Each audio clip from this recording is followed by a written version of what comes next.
Bonsoir, messieurs et dames. Merci de nous rejoindre à ce JDS, journal du dimanche au soir, qui est marqué par ces sujets. Lutte antiterroriste. Le président de la transition visite des unités combattantes en formation. Il en a profité pour présenter certains matériels acquis avec les contributions des Burkinabés. Une visite après que de nouvelles taxes soient entrées en vigueur le 20 juillet afin de soutenir la lutte contre le terrorisme. On en discute à travers un plateau tout à l'heure. Et puis Houndé, de nouvelles manifestations d'orpailleurs cette semaine contre la mine d'or. Les couloirs de Boni et de Mou, officiellement remis le 26 mai dernier par la mine aux orpailleurs, n'a visiblement pas tout résolu. Nous y reviendrons dans la partie économie de ce JDS. Et enfin, les JO de Paris 2024 auront lieu du 26 juillet au 11 août. Les équipes qui visent une participation au tournoi final de rugby à 7 se préparent. 12 équipes en lice, dont celle du Burkina Faso. On en parle avec Rolande Barreau, présidente de la Fédération burkinabé de rugby, et Gabriel Lignès, qui est formateur. C'est l'essentiel donc pour ce qui est de ce JDS, journal du dimanche au soir. La première des rubriques, c'est celle politique.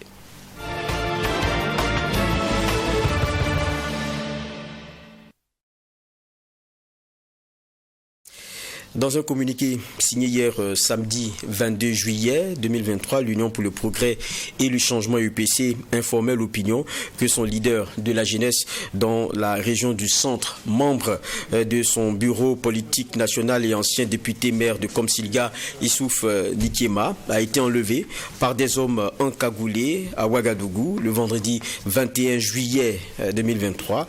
Dans la soirée du même vendredi, jour du présumé enlèvement, des parents, amis et jeunes de la commune de Komsilga ont manifesté leur mécontentement à Tangandgo, à la sortie de Ouagadougou sur la route de Saponé.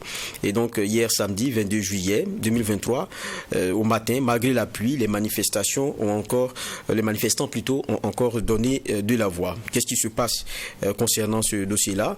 Nous avons donc un invité pour aborder cette question. Il s'agit de Alban Zougrana. Il est membre de l'UPC, Union pour le progrès et le changement, qui d'ailleurs a fait un communiqué sur l'affaire, on le disait tout à l'heure. Bonsoir Alban. Oui, bonsoir. Merci de répondre à notre appel. Merci pour cette invitation. Merci à vous de nous donner l'opportunité de nous exprimer sur le sujet. Voilà. D'abord, qu'est-ce qui s'est passé? Parce qu'on a tous appris, comme ça, vendredi. D'abord sur les réseaux sociaux, comme vous connaissez la sérénité du partage de l'information. Et puis après, il y a eu les manifestations que vous avez eu à organiser de façon spontanée.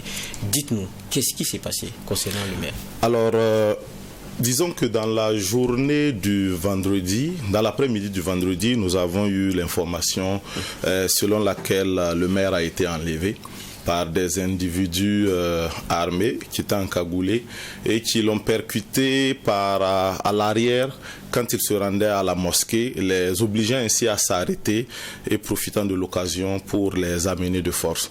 Alors, cette information reçue, nous avons décidé de nous rendre à son domicile avec certains camarades pour comprendre, effectivement, vérifier. Et si cette information était vérifiée, et alors à notre grande surprise et avec beaucoup de désarroi, nous avons constaté effectivement que cette rumeur était fondée et que le maire avait été enlevé. Les éléments avec qui il était avaient été relâchés et ils ont rejoint le domicile. Ils ont été relaxés, eux, mais bon, ils expliquent quoi? Est-ce que ceux qui les ont arrêtés se sont identifiés? Il y a eu des échanges? Qu'est-ce qu'il y a eu? Non, il n'y a pas eu d'échange. On les a juste forcés à rejoindre le véhicule avec lequel ils sont venus les arrêter. Donc sur place, la première inquiétude est de savoir qui a bien pu faire ceci. Est-ce des brigands ou des bandits qui avaient des comptes à régler avec l'honorable Issouf Nikiema, ou est-ce que c'est la force publique? Et de par ces inquiétudes et avec quelques éléments, bon, on peut être amené à faire quelques déductions, mais ce sont des déductions qui ne sont pas pour le moment avérées. On a entendu sur une radio de la place qu'il serait au commissariat de Ouemtenga, à la SRPJ. Bon, cette information n'est pas vérifiée puisque certains membres de sa famille qui tentent tant bien que mal de suivre l'affaire nous ont pas confirmé cela et jusqu'à présent on n'a pas eu une information officielle de là où il se trouve. Ce que je sais, c'est que lorsque les jeunes de façon spontanée se sont retrouvés sur la voie publique, dans la même soirée il a contacté un de ses proches et à qui il a demandé d'inviter les manifestants à regagner leur domicile et à éviter les attroupements. Voici un peu ce qu'on peut dire jusqu'à présent de ce qu'il y a. Cet après-midi, nous étions encore à son domicile et pour les informations, essayer de recouper aussi les informations chacun à son niveau. Mais jusqu'à présent, nous ne savons pas exactement où Issouf Nkiema est, qui a enlevé Issouf Nkiema et dans quelle fin il a été arrêté. Oui, mais on est maintenant 48 heures après et vous dites qu'il a pu appeler certains des manifestants. C'est ça. Vous dites qu'il y a une indication sur le lieu où il serait. Ce sont quand même des éléments qui auraient pu permettre d'avoir du nouveau quand même. Effectivement, ce sont des éléments qui nous amènent à se dire que il y a cette possibilité, cette éventualité qu'il soit entre les mains de la force publique. Est-ce exact? Pour le moment, la force publique ne nous a pas encore communiqué pour nous dire qu'elle détient l'individu ou pas. Mais avec les recoupements et avec l'appel à demander à arrêter les manifestations, avec un certain nombre d'éléments, on peut se dire qu'il y a cette probabilité. Et c'est notre souhait d'ailleurs qu'il soit entre les mains de la force publique au lieu d'être entre les mains d'individus dont on ne connaît pas les origines ou la provenance qui peuvent peut-être attenter à sa vie et à son intégrité physique. Mais je pense qu'il est de votre parti, vous discutez très souvent ensemble, j'imagine, ou bien avec même la famille, vous avez pu avoir peut-être certains éléments. Est-ce qu'il y avait des affaires le concernant? On va dire comme ça. Pas à ma connaissance d'affaires le concernant. Je parle du point de vue de la justice. Oui, hein? du point de vue de la justice, il n'y a pas d'affaires officiellement connues. Il n'y a pas eu une convocation officielle à laquelle nous avons été associés ou dont nous avons reçu l'information, pas du tout jusqu'à ce jour-là. Donc c'est ce qui a amené un peu cette colère de certains manifestants. Pas de convocation aussi qu'elle a refusé de répondre? Pas à notre connaissance. Et nous communiquons régulièrement avec lui et nous sommes convaincus que s'il y avait un élément de ce genre-là, au moins quelques éléments proches, très proches ou plus proches de lui auraient eu vent de cela et pourrait nous dire qu'est-ce qui s'est réellement passé. Mais jusqu'à présent, nous n'avons pas d'information s'il a reçu une convocation ou pas. Alors, notre inquiétude est de savoir est-ce que si c'est la force publique qui détient M. Nkiema, est-ce que c'est la bonne manière de procéder? Même si quelqu'un ne répond pas à une convocation, comme on peut éventuellement y penser, je pense qu'il y a aussi d'autres méthodes d'interpellation qui amènent à savoir qui effectivement a interpellé Issouf Nkiema. Le danger dans cette situation est que, vous savez, nous sommes dans un pays où il y a beaucoup de difficultés sécuritaires, où il y a des officines, entre guillemets, selon certains dits, qui sont tapis dans l'ombre, selon les dits des autorités de la place et qui utilisent tous les stratagèmes pour déstabiliser peut-être le pouvoir en place. Est-ce que ces éléments-là ne peuvent pas servir à ces officines-là si effectivement c'est la force publique qui a interpellé M. Nkiema de cette manière? Parce que si c'est la force publique qui l'a fait, vous donnez des idées peut-être à vos détracteurs qu'ils peuvent utiliser éventuellement pour essayer de s'aimer un peu de la zizanie. Voici aussi ce qui a justifié que nous ayons pu à un certain moment calmer les esprits, inviter les gens à accepter d'écouter l'appel de l'honorable Issouf Nkiema à éviter les attroupements, parce que ça pourrait être une éventualité aussi par laquelle les gens peuvent passer pour s'aimer le désordre. Donc actuellement, notre inquiétude est de savoir où est détenu Issouf Nkiema, qui l'a arrêté et pour quel motif. Parce que pour nous, s'il a un problème avec la justice, c'est un citoyen comme tout le monde et il doit répondre devant la justice. Il y avait des témoins, parce que vous dites il a été arrêté avec des gens qui ont été relaxés. Effectivement. Vous dites son véhicule a été heurté par derrière. Il y a eu un refus d'obtempérer. Qu'est-ce qui s'est passé? Non, au fait, le véhicule a été heurté pour les amener à s'arrêter. Lorsque vous êtes heurté, vous posez la question, vous mettez dans une situation d'accident. Vous avez eu un accident, la moindre des choses c'est de descendre et de constater les faits, appeler les services compétents pour faire les constats d'usage. C'est au moment où ils descendaient qu'ils ont été embarqués. Il allait à la prière, c'est ce qu'on a appris, c'est vrai? Il allait à la prière. D'accord. Il était en direction de la mosquée. Mais pour l'instant, à partir du moment où il y a eu cet appel-là, la mobilisation, vous avez décidé de l'arrêter ou comment ça se passe? Alors disons que actuellement, nous avons réussi à calmer tout le monde. Nous avons travaillé à ce que nous puissions utiliser les voies de recours normales pour comprendre ce qu'il y a, et je crois qu'il y a des personnes plus avisées que moi qui sont en train de suivre le dossier, notamment ses conseils et éventuellement la direction du parti qui suit éventuellement ce sujet avec beaucoup d'intérêt et surtout beaucoup d'inquiétude. Donc à ce niveau-là, je ne pense pas qu'il y ait une manifestation qui puisse encore revenir dans ce sens-là, puisque l'objectif principal c'est d'éviter au maximum possible les attroupements et d'espérer avoir très bientôt les nouvelles de Youssouf Ntiema. D'accord. Et le parti, on a vu le communiqué qu'il a fait sur ce qui est arrivé. On se rappelle qu'il y avait un autre communiqué, mais ça c'était le 19 mai, il y a quand même assez longtemps. Là, ça concernait la personne du président lui-même.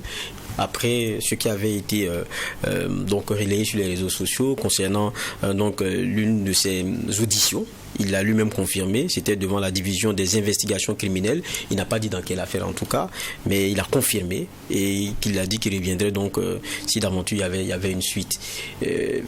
Au niveau du parti, vous lisez tout ça comment? Il n'y a pas de lien. Vous vous dites bon. De toute façon, je pense que la personne la mieux habilitée pour répondre à cette question est le président ou le porte-parole officiel du parti. Donc vous n'en faites pas une interprétation quelconque? Si on n'en fait pas d'interprétation quelconque, on évite même d'en faire des interprétations quelconques. Et je pense que pour ce sujet-là, le parti ou la direction du parti est la mieux habilitée à communiquer autour de cette question. Notre inquiétude actuelle, c'est où se trouve Youssouf Ntiema. Est-il en sécurité? Est-il entre de bonnes mains? Est-il entre les mains de la force publique ou entre des mains de malfrats dont on ignore les desseins? D'accord. C'est pour ça que vous parliez d'enlèvement. Tout à fait. En tout cas, merci bien Alban Zongarnet d'être passé pour nous donner ces précisions. C'est sûr que c'est seulement vendredi que c'est arrivé, donc on espère avoir donc des informations assez rapidement là-dessus. Merci à vous pour cette opportunité et nous espérons, comme je l'ai dit tout à l'heure, retrouver sain et sauf Youssouf Ntiema pour qu'il puisse rejoindre sa famille. Merci bien. Nous allons poursuivre ce JDS avec notre sujet que nous abordions et que nous présentions plutôt en titre. C'est le président de la transition, le capitaine Ibrahim Traoré, qui est allé hier samedi visiter et encourager les unités combattantes en formation. Le chef de l'État a justement constaté la présence de ce matériel divers, c'est-à-dire véhicules, combats et armements, acquis avec les contributions des Burkinabés, comme il dit, qui servent pour la formation des unités et qui vont également servir sur le terrain de combat. Le point avec Abdoul Rahim Niénié. Ces unités issues des écoles de formation militaire de Pau, de Bobo-Dioulasso et de Ouagadougou seront déployées dans quelques jours en appui aux forces déjà sur le terrain de la lutte contre le terrorisme. Elles reçoivent ici une formation opérationnelle au combat depuis environ un mois. Le chef de l'État, le capitaine Ibrahim Traoré, en visite sur le site de la formation, leur a prodigué des conseils et rassuré qu'ils ont pour mission de mettre l'ennemi en insécurité. Vous voyez qu'il y a une convergence des terroristes vers le Burkina, c'est logique. L'objectif c'est de nous faire plier parce que la ligne qu'on a prise, ça ne doit pas contaminer d'autres. Donc c'est un peu l'effet. Donc c'est normal que l'activité terroriste s'intensifie, mais l'idée de nous disperser nos forces, nous empêcher de nous réorganiser, non. Il faut qu'on reste serein, qu'on puisse s'organiser pour faire face. Sinon, si on doit suivre le rythme de l'ennemi, on restera dans la même chose que dans les années antérieures. À courir à gauche, à droite, on ne pourra jamais se restructurer, constituer des unités en mesure de combattre. Donc voilà un peu la dynamique. Et les gens doivent comprendre ça, il n'est pas se décourager. Voilà. Ils doivent être fiers plutôt, parce que tout ce que nous faisons actuellement, c'est vraiment en toute souveraineté, quoi. Sur le site de la formation de ces hommes est exposé un important lot de matériel composé de véhicules de combat et armements. Ces équipements sont nécessaires dans le contexte actuel où l'ennemi tente d'intensifier ses actions, explique le capitaine Ibrahim Traoré. La puissance de feu de l'ennemi a beaucoup augmenté sur le terrain. Son équipement aussi est en train de se moderniser au fur et à mesure. Il faut que nous passons à une échelle assez importante. Donc, il y a beaucoup de choses en cours. Voilà, grâce au vaillant peuple burkinabé, je pense qu'il y a beaucoup de choses en cours. Des acquisitions sont déjà faites en termes de moyens de combat et tout, terrestres. surtout aériens aussi. Nous sommes très contents aujourd'hui d'avoir sur notre sol, je peux dire, le drone le plus performant. Mais on ne va pas vous le faire voir parce que c'est aussi stratégique. Beaucoup d'autres choses sont à venir. C'est un montage, on espère qu'il va rentrer en service dans peu de temps. Le président de la transition soutient que ce matériel a été acquis grâce à la contribution des citoyens. Il invite donc les populations à accepter le sacrifice en contribuant au financement de la guerre par les taxes imposées. Qui va nous financer? Et alors c'est le peuple qui fait sa guerre. Et donc tout ce que vous voyez, c'est pour la population. C'est eux qui ont contribué. Donc toutes les taxes qu'on récupère depuis là, tout ce qui est commandé, c'est la sueur du peuple. Donc on se doit aussi d'expliquer ça aux masses populaires pour qu'ils comprennent. Mais ça va venir, j'espère qu'on se comprendra. Et ce n'est pas uniquement les trucs de téléphonie, il y a des taxes sur d'autres produits. Et c'est ça qui contribue à permettre l'entraînement de ces hommes. Ça coûte cher. Parce qu'il faut les entraîner, il faut qu'ils soient préparés. Pour qu'on ne connaisse pas les mêmes situations où, voilà, certes, on peut souvent perdre, mais on ne veut pas que les équipements spécifiques, voilà, soient détruits sans avoir accompli la mission pour laquelle on a payé. Donc, on doit suer, on doit transpirer, parce que si on veut faire cette guerre, c'est nous qui la finançons. C'est comme ça, donc on ne peut que féliciter notre population qui a compris, les encourager à continuer de tenir bon, et voilà. En dépit de toutes les informations sur les réseaux sociaux, le président affirme être serein et rassure que les choses évoluent positivement. Il invite donc à se départir des fausses informations sur les réseaux sociaux et à soutenir la dynamique de reconquête de l'intégrité du territoire.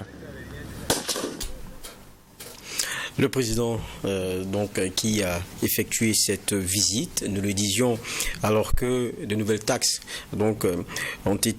sont entrées en vigueur depuis le 20. Il faut rappeler que le ministre de l'économie, Dr Aboubakar Nakanabo, annonçait mercredi dernier qu'à compter du lendemain, donc jeudi, il allait être prélevé des taxes sur les services de téléphonie, sur le réabonnement au niveau des télévisions privées et sur la cession des terrains hors lotissement afin de soutenir la lutte contre le terrorisme.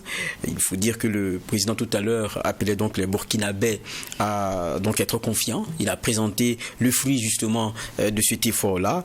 Mais pour ce qui est de l'actualité, les acquéreurs des services de téléphonie devront payer une taxe de 5% par opération réalisée. Pour ce qui concerne les réabonnements au niveau des télévisions privées, une taxe de 10% sera appliquée s'agissant de la cession des terrains hors lotissement devant le notaire ou l'huissier. Il sera demandé une contribution de 1%. Actualité que nous promettions aborder à travers un plateau. Je suis avec des invités que je m'en vais d'abord vous présenter et après donc on ira dans les échanges. Olo Pépin, il est socio-politologue. Bonsoir docteur. Bonsoir. Merci d'être avec nous. Merci. Nous sommes aussi avec Dissa Bouraïma Nyoumou, membre du PPS, entendez Parti panafricain pour le salut. Bonsoir. Bonsoir. Merci. Bonsoir aux téléspectateurs de True TV. Voilà, merci d'être avec nous. Bon. Nous sommes avec Adama Amadé Sigiré, écrivain. Bonsoir. Bonsoir Vaha, coordinateur national du Rassemblement des intelligences pour la souveraineté de l'Afrique. N'est-ce pas?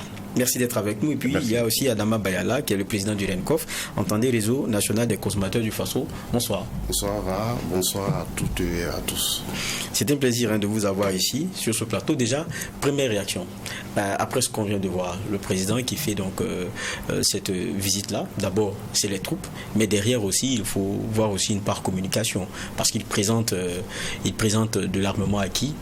Et on sait que c'est dans un contexte où on demande aux Burkinabés de faire encore plus de fois. Je le disais tout à l'heure, depuis le 20, c'est pas à partir de, depuis le 20, il y a des taxes additives. Déjà, quel regard sur cette visite-là? On va commencer par vous, Sigiré. Merci beaucoup. Je suis content aussi de retrouver mes amis ici et de vous retrouver, monsieur Dr Yen et puis honorable député et puis le frère Bayala que je rencontre pour la première fois. Que dit, c'est tout à fait normal. Vous avez dit que c'est la communication, mais en temps de guerre, il faut certainement communiquer. Voilà. Et je vois qu'effectivement que c'est rentré dans le cadre de la communication.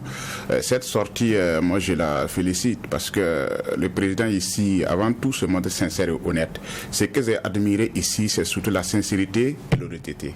C'est comme dire au Burkinabé, c'est vrai, vous avez l'impression que je vous demande trop. Et moi-même, quelque part, en tant que président, je reconnais que je vous demande trop. Mais je ne vous demande pas trop pour mettre dans ma poche. Je ne vous demande pas trop pour construire une grosse villa, ni un bâtiment R+10. Non, je vous demande peut-être trop pour faire la guerre. Et comme il a dit, il n'appartient pas à d'autres personnes de payer la facture de cette guerre-là. Parce que la guerre, elle est burkinabé, si je peux m'exprimer ainsi. Et s'il y a une facture à payer, même si elle est salée, ce sont les Burkinabés qui doivent payer. Donc ici, le président d'abord fait une sortie pour montrer d'abord ce que les contributions de par le passé ont permis d'acquérir. Voilà, le matériel, il est là. Et ce matériel-là, c'est pour tous les Burkinabés. C'est pour libérer le territoire. Et maintenant, le deuxième message, c'est pour dire, on vous demande encore plus pour encore acquérir d'autres matériels. Donc, c'est une sortie vraiment très opportune, qui rassure encore les Burkinabés, qui rassure le contribuable, parce que le problème c'est quoi? Le problème pour moi, c'est contribuer pour moi n'a jamais été un problème. Le problème c'est où rentre l'argent que nous donnons aux autorités. Nous avons toujours accusé les autorités de prendre notre argent pour faire autre chose. À partir du moment où les autorités nous rassurent, voilà l'argent que vous avez donné, voilà le matériel acquis, moi je trouve vraiment que c'est à féliciter, et cette communication est la meilleure communication. Et je puis dire qu'à partir d'hier soir, même sur les réseaux sociaux, vous avez constaté que les gens sont rassurés. Et c'est pour être quelque chose, quelqu'un m'a écrit ce matin pour dire que M. Sigré, moi-même je suis prêt à ce que le président augmente encore les contributions, même si je vais donner ma dernière pièce de monnaie. Donc c'est pour dire que les Burkinabés sont conscients de cette guerre-là et les Burkinabés sont prêts à assumer leurs responsabilités. Et moi je voudrais sur ce plateau-là féliciter tous les Burkinabés, tous les patriotes qui savent que rien ne vaut la patrie et qu'il faut se battre pour libérer une patrie qui nous appartient tous et toutes. D'accord. C'est un premier tour de table. Hein. Vous avez ratissé assez large. Merci. Je vais venir vers Bayala, Djerenkov. Je rappelle que vous et plusieurs autres associations, cette semaine, aviez organisé un point de presse sur la question de la facturation, parlant des téléphonies mobiles, estimant que le consommateur burkinabé, en tout cas, croule sous le poids d'une taxation qui n'est pas plutôt de prix qui ne sont pas vraiment faciles à supporter. Et bon, maintenant, on vient d'être informé qu'il y aura aussi une taxe qui va s'ajouter. On a eu la visite, il y a eu le message aussi qu'il y a derrière. Premier sentiment? La première remarque que je fais, je vois un chef d'État qui pète une santé d'insolence. C'est non, il faut pas. Le chef d'État qui en bonne forme a une santé d'insolence, et c'est rassurant pour les troupes. C'est rassurant pour le peuple. Comparaison faite avec l'ancien chef d'État qui, je ne vais pas dire rocabouré, écrasé par le poids de la guerre. On a le sentiment que celui-là, il résiste, ça va. Ben, ce que je peux dire, comme l'a dit Sigiré, c'est une opération de communication qui intervient suite à une avalanche de réprobation, désapprobation, d'indignation, avalanche de mise en garde des populations. Il lui fallu des conseils du chef de l'État opérer cette action de communication en vue de rassurer les Burkinabés sur l'utilisation des fonds qui sont collectés ou mobilisés. J'ose croire que ce n'est pas une action qui intervient comme cheveux dans soupe et qu'il n'y aura pas de suite pour... j'ai envie de dire... Pour nous, consommateurs, ces dernières augmentations, la suite d'une longue série, nous plonge dans une grande perplexité. Ok, peut-être on aura le détail. Angoisse. Ok, on aura le temps de revenir dans le détail là-dessus. D'accord. On aura le temps de revenir dans le détail là-dessus. On veut rester d'abord sur cette sortie-là. Et je l'ai dit, c'est quelques heures après une augmentation, et il l'aborde lui-même de façon courageuse.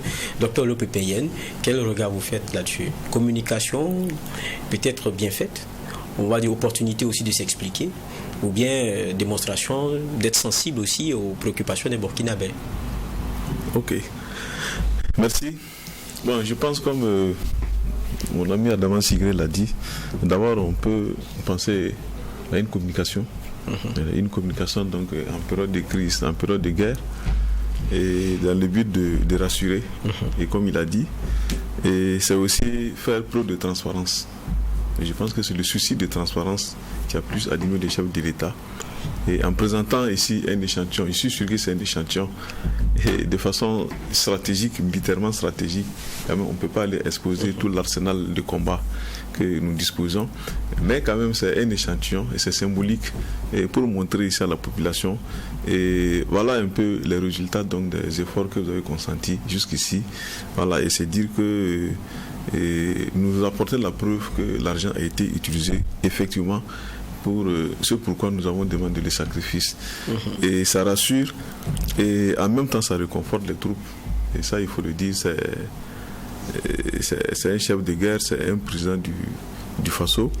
Voilà, c'est le chef de l'État et donc qui s'invite au sein même de la troupe, voilà, afin donc de communier avec les forces combattantes, les combattants, pour donc les rassurer, les réconforter et surtout montrer aussi qu'en tant que chef de l'État, donc il est de cœur avec la troupe et qu'il partage aussi les moments heureux et les souffrances aussi de ces troupes-là.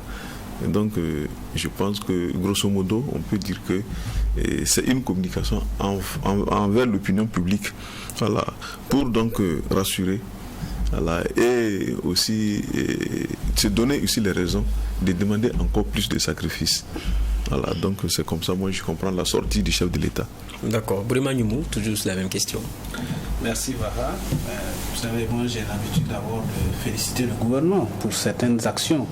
Mais cette fois-ci, je vais féliciter particulièrement la présidence pour une action faite cette semaine, si je dois le dire, en rendant visite aux familles des soldats tombés. Mais particulièrement quand le chef de l'État a pris les enfants sur lui. J'ai été vraiment touché. Donc, je tiens vraiment à les féliciter pour cette action sociale qui est très importante pour le moral des troupes. Pour ce qui est de la sortie du chef de l'État par rapport au matériel et aux hommes, moi je prends ça pour une double communication. En fait, le chef de l'État a affiché une cohésion au sein de l'armée et avec ses camarades. C'est quand vous regardez comment ils étaient, c'est ce qu'on appelle dans le langage de la rue, ils étaient free.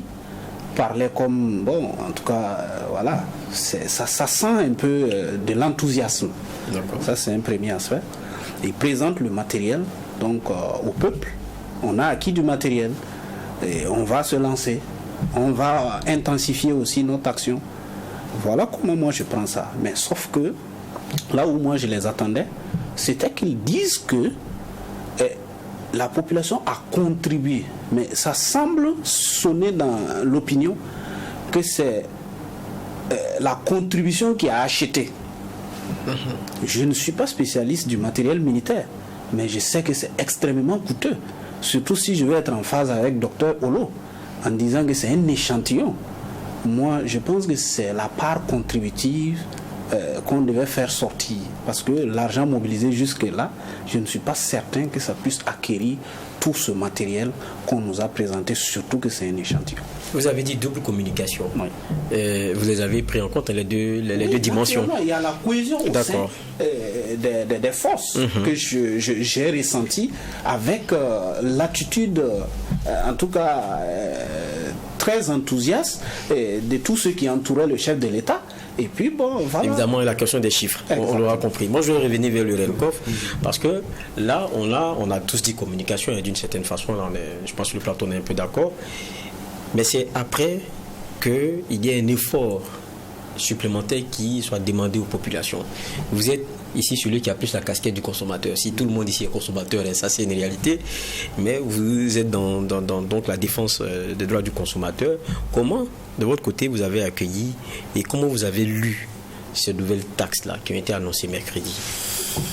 Bien, si vous permettez que je revienne un peu sur la sortie du chef de l'État, très rapidement, l'armée étant perçue comme la grande miette, moi je questionne encore cette opération de communication. Est-ce qu'il lui fallu aller présenter les armes pour dire que voici ce qu'on a acquis?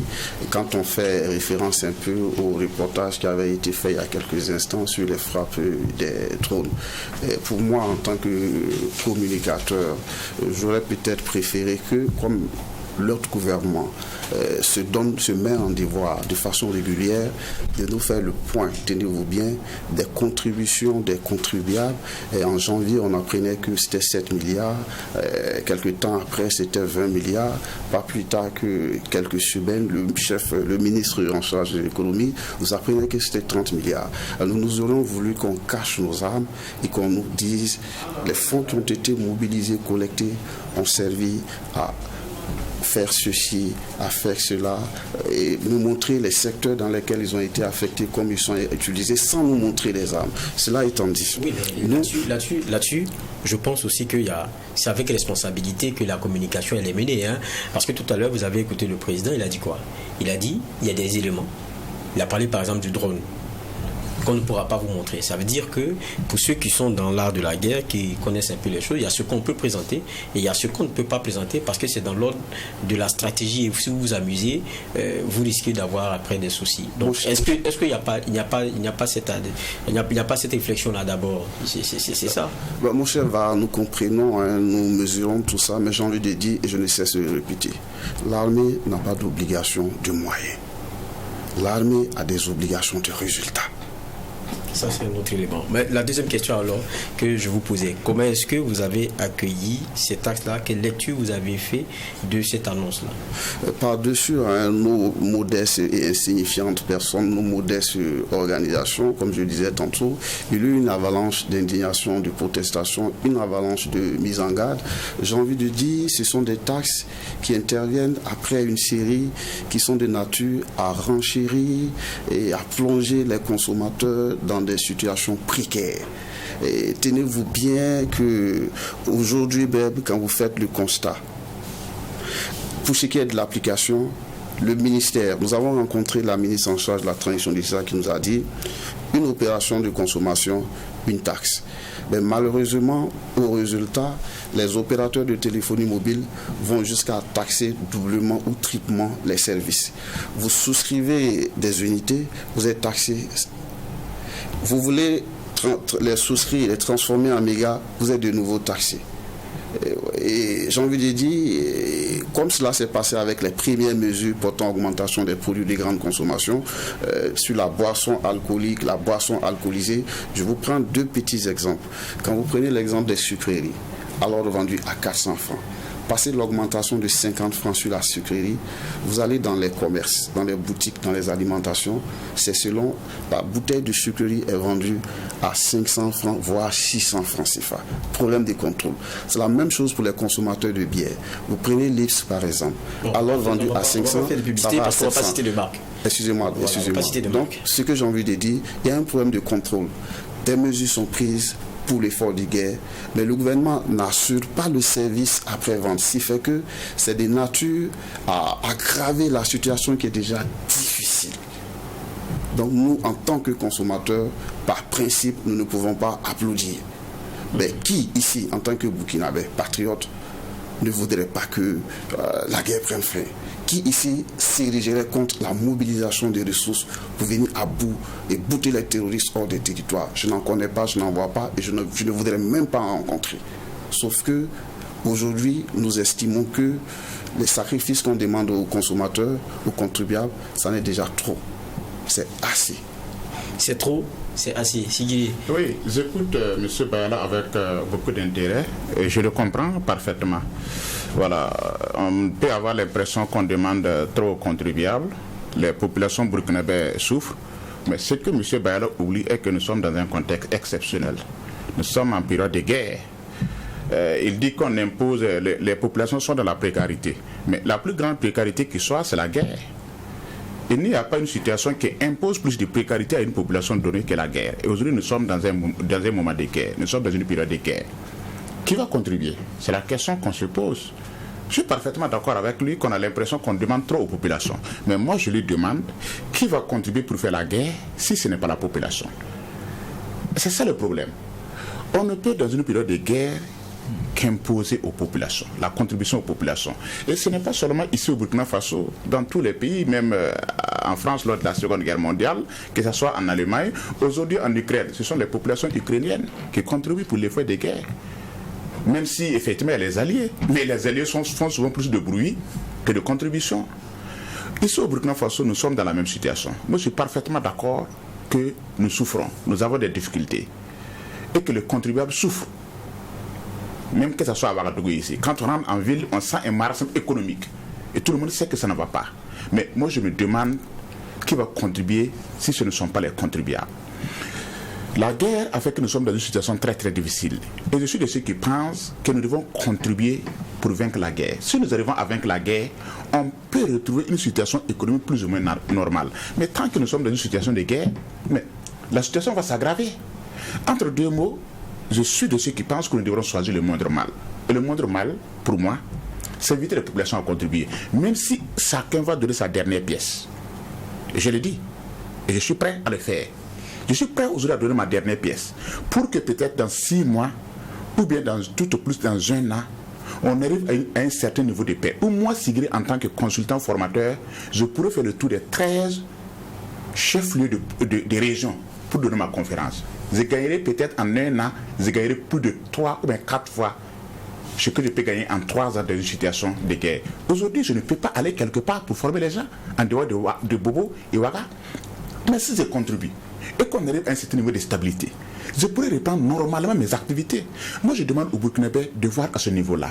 Et j'ai toujours dit, un pays pauvre comme le Burkina n'a pas intérêt à faire une guerre pendant une longue période. Plus la guerre se prolonge, plus les populations seront exténuées, plus on ne pourra pas s'en sortir. Donnons-nous les moyens, contribuons pour que la guerre soit courte. Si dans 8 mois, on arrive à retrouver un certain niveau d'équilibre au Burkina Faso, les populations pourront tout à fait, je parle au conditionnel, pourraient tout à fait normalement reprendre les activités. Et comme on le dit, plein d'argent n'est pas mortel. Ce que vous avez contribué, ou ce que nous avons contribué par le passé, nous allons oublier cela parce que nous sommes en train de trouver un certain équilibre économique. Mais si l'on continue pendant 4-5 années de guerre, moi je pense que nous ne pourrons pas tenir. Donc c'est là où je ne suis pas d'accord avec M. Bayala, qui met plus l'accent sur le fait que les populations souffrent, tout en oubliant que la période est exceptionnelle et personne ne viendra sauver les Burkinabés si ce ne sont pas les Burkinabés eux-mêmes. D'accord, on a su le caractère supportable des choses. Noumou, on a entendu tout à l'heure avec Bayala être clair, c'est trop. Sigré dit il faut être prêt à donner jusqu'à sa dernière pièce. Bon, vous pensez pourquoi aujourd'hui? C'est vrai qu'il y a une guerre qu'il faut faire et ça va avec des sacrifices. Avant de me prononcer, je voudrais rappeler à Sigré que le Burkina n'est pas pauvre. Ça n'engage que moi, mais le Burkina n'est pas pauvre. Alors, mais pour moi, ces taxes, je prends ça à double titre, et je les accueille favorablement. Le double titre, c'est quoi? Le premier titre, c'est que pour moi, c'est une éducation financière pour la population du Burkina et particulièrement pour une certaine couche. Vous savez que l'incivisme fiscal est très élevé au Burkina.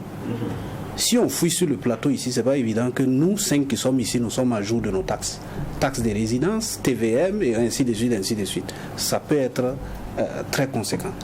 Donc, quand l'incivisme fiscal est à un certain niveau, je parle de nous, mais il y a des grosses entreprises qui ne sont pas à jour. Mais quand on vient imposer des taxes dans un contexte de guerre, je pense que c'est pour supporter l'effort de guerre. Même si je sais que le pouvoir d'achat des populations est très faible, mais ça n'a pas commencé aujourd'hui. Le pouvoir d'achat des populations est faible depuis très longtemps. Et aujourd'hui, si nous ne contribuons pas à travers ces taxes, je pense que nous ne nous en sortirons pas. Ce qui me rassure, c'est que les pays, les Occidentaux et les Américains qui nous aident, allez-y regarder le niveau de civisme fiscal et les taxes que les populations payent. Ce sont ces taxes que les gens payent, ils utilisent chez eux, ça suffit et ça reste et ils nous envoient. On dit que le peuple américain a financé tel bitume ou la Chine a financé quoi. En fait, il faut qu'à un moment donné, on accepte une chose. Ou nous voulons, en tout cas, développer notre pays, ou libérer notre pays, ou nous voulons continuer à nous morfondre sur des questions de taxes. Je n'ai pas les moyens, moi-même qui vous parle, je n'ai pas forcément les moyens. Mais je suis obligé d'accepter pour qu'on puisse avancer. Moi, je ne parle pas de la situation de guerre. Même en temps normal, nous devons payer des taxes. Nous devons, en tout cas, être à jour de nos taxes. Mais en retour, il faut que l'autorité aussi respecte la population en lui rendant compte, en utilisant de façon judicieuse les ressources du pays et les taxes que les gens payent. C'est pour ça que j'avais dit non, le Burkina n'est pas pauvre. Le Burkina est mal géré. C'est clair. Si le Burkina est bien géré, nous ne serons même pas dans cette situation, à plus forte raison, à ce niveau de développement. D'accord. On est en train de faire toujours des tours de table, c'est comme ça que ça se passe. Docteur Lopépin, on voit les tendances. Il y a dit tous les discours se tiennent. Oui. Il y a la réalité que ça ne va pas. Tout à l'heure, Sigiri, c'est vrai qu'il nous dit qu'il faut faire l'effort parce qu'il faut en sortir. C'est pas maintenant que ça a commencé, c'est ça le problème. Le tissu économique, c'est pas aujourd'hui qu'il est fragilisé. Les ménages, c'est pas aujourd'hui que le pouvoir d'achat il est très bas. Mais on demande toujours de faire des efforts et des efforts. Je pense que là, nous ressort quelque chose aussi d'important. C'est le caractère ingénieux qu'on devrait aussi avoir à trouver des niches nouvelles, pas demander toujours même de venir faire les mêmes efforts. Quel est le regard que vous avez là-dessus? Ok, merci. Bon, je me réjouis quand même de savoir que l'honorable Djimoun, qui est très critique, très acerbe envers le régime, et quand même pour ce soir. En tout cas, j'ai beaucoup d'admiration pour lui.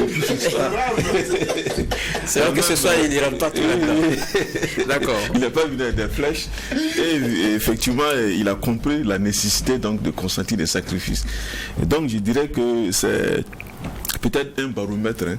C'est-à-dire que voilà des gens qui sont très critiques envers le régime, mais quand même, et qui sont objectifs à des moments donnés et qui comprennent qu'il faut des sacrifices, en tout cas pour qu'on puisse sortir de cette situation.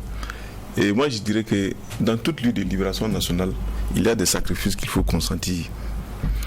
Et ce que je ne comprends pas, c'est que nous sommes beaucoup admirateurs de certaines grandes nations. Et la Chine, la Russie, qui nous vient en aide aujourd'hui, la France, les États-Unis. Mais ce que les gens oublient, derrière ces grandes nations ont toutes des passés très douloureux. On ne devient pas une grande nation par hasard. C'est après avoir subi des épreuves et qu'on devient une grande nation.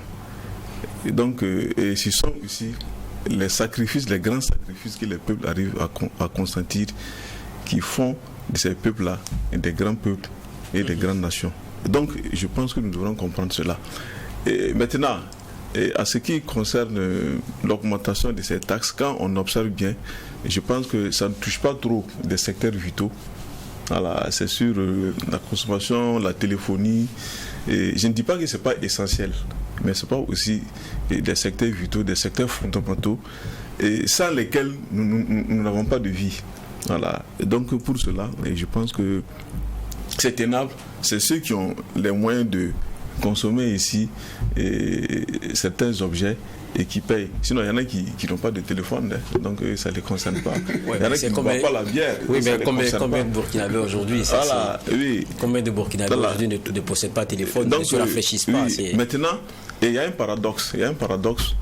Et il faut dire qu'il y a quelques grincements dedans, ça il faut le dire. Et en même temps, nous voulons la paix, nous voulons libérer notre territoire. Mais au même moment, on trouve des gens qui sont réticents quand on demande des sacrifices. Parce qu'aujourd'hui, il y a deux types de sacrifices que les Burkinabés sont en train de consentir. Il y a le sacrifice humain, le sang versé. Nos FDS et le VDP, chaque jour, versent leur sang pour sauver le pays. Et il a souligné, le chef de l'État même est parti rendre visite à des familles et de victimes donc, et de la guerre que nous menons aujourd'hui. Et donc c'est dire qu'il y a des Burkinabés qui sont allés jusqu'au sacrifice suprême, jusqu'à donner leur vie, à tomber les armes à la main pour libérer le pays. Mais nous qui avons la chance de vivre, ou bien de survivre, bon, ça nous demande quand même de céder un peu de notre confort pour que nous puissions acquérir le matériel et libérer définitivement la patrie, faire en sorte que nos FDS ou nos VDP ne tombent plus. Bon, moi, je ne vois pas pourquoi on peut être réticent face, c'est-à-dire à une telle situation. Oui, mais je continue. Avant que vous ne... Tout à l'heure, il y avait quelque chose que Nyoumou disait qui était intéressant. Il parlait de l'incivisme fiscal, il parlait de certains nombres d'éléments. Je crois que quand on parle de mobiliser des fonds, ce n'est pas seulement, comment dire cela, sur la matière qui a vocation, mais qui, par obligation des échanges, peut être impacté directement et donc avoir du liquide facilement.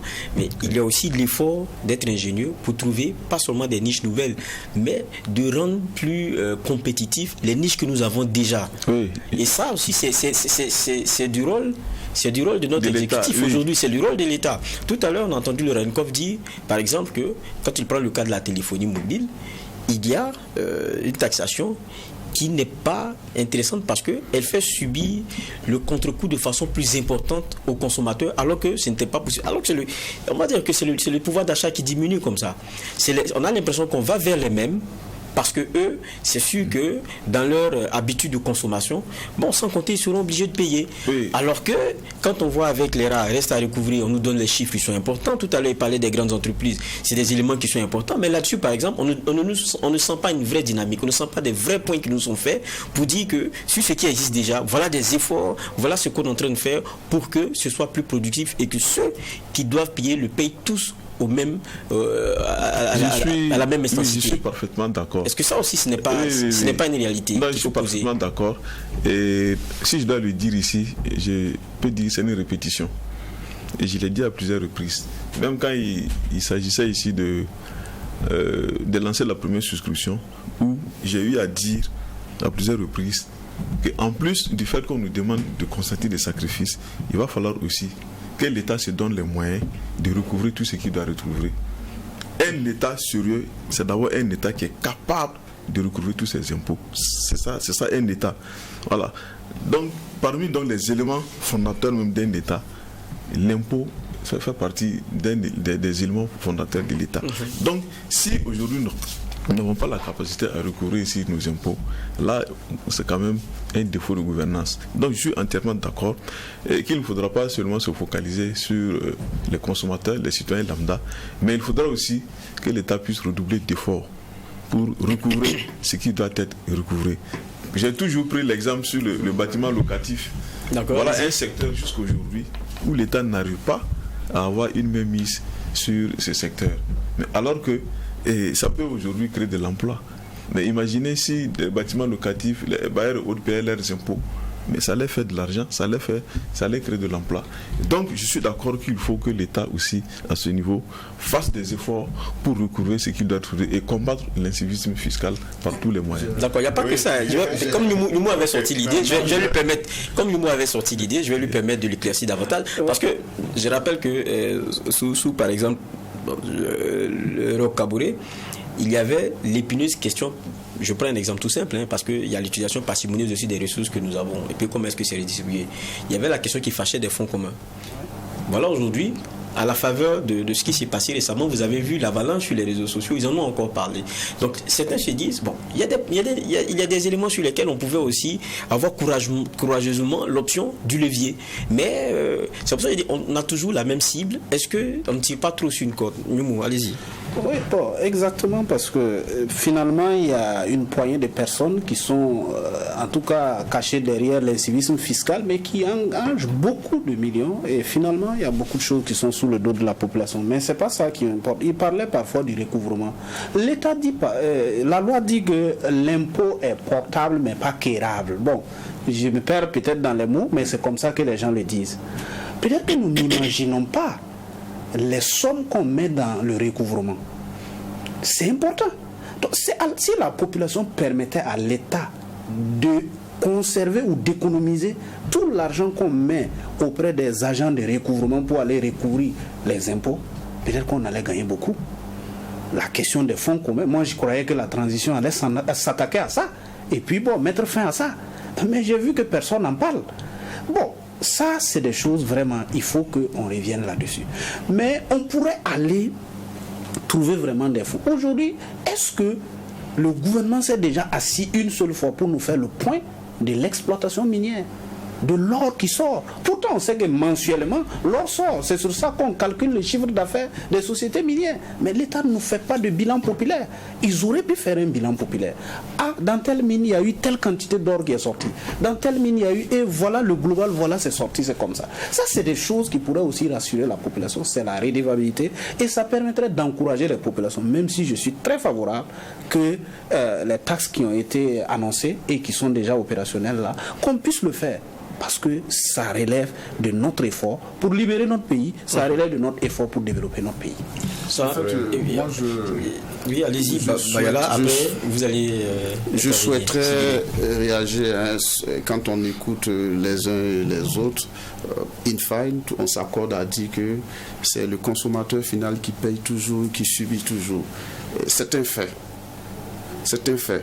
En cela qu'il y a des taxes, des impôts qui existent, mais qui ne sont pas exploités de façon optimale. C'est clair. L'impôt sur le revenu foncier, par exemple. On a parlé des contrats à bail. combien de maisons en location à Ouagadougou, à Bobo, sur l'ensemble du territoire. Les transactions immobilières, foncières, qui a une maison, c'est une catégorie d'élite, ceux qui ont les ressources. Mais c'est là qu'il faut aller chercher les ressources.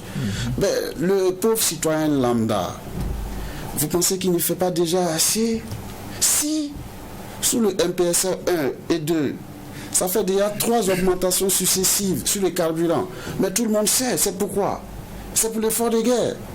Après, avec le MPSR 2, depuis le 2 novembre, on a lancé l'idée du fonds de soutien patriotique. Mais je voudrais citer les taxes qui ont été mises à jour, que je m'arracherai les doigts.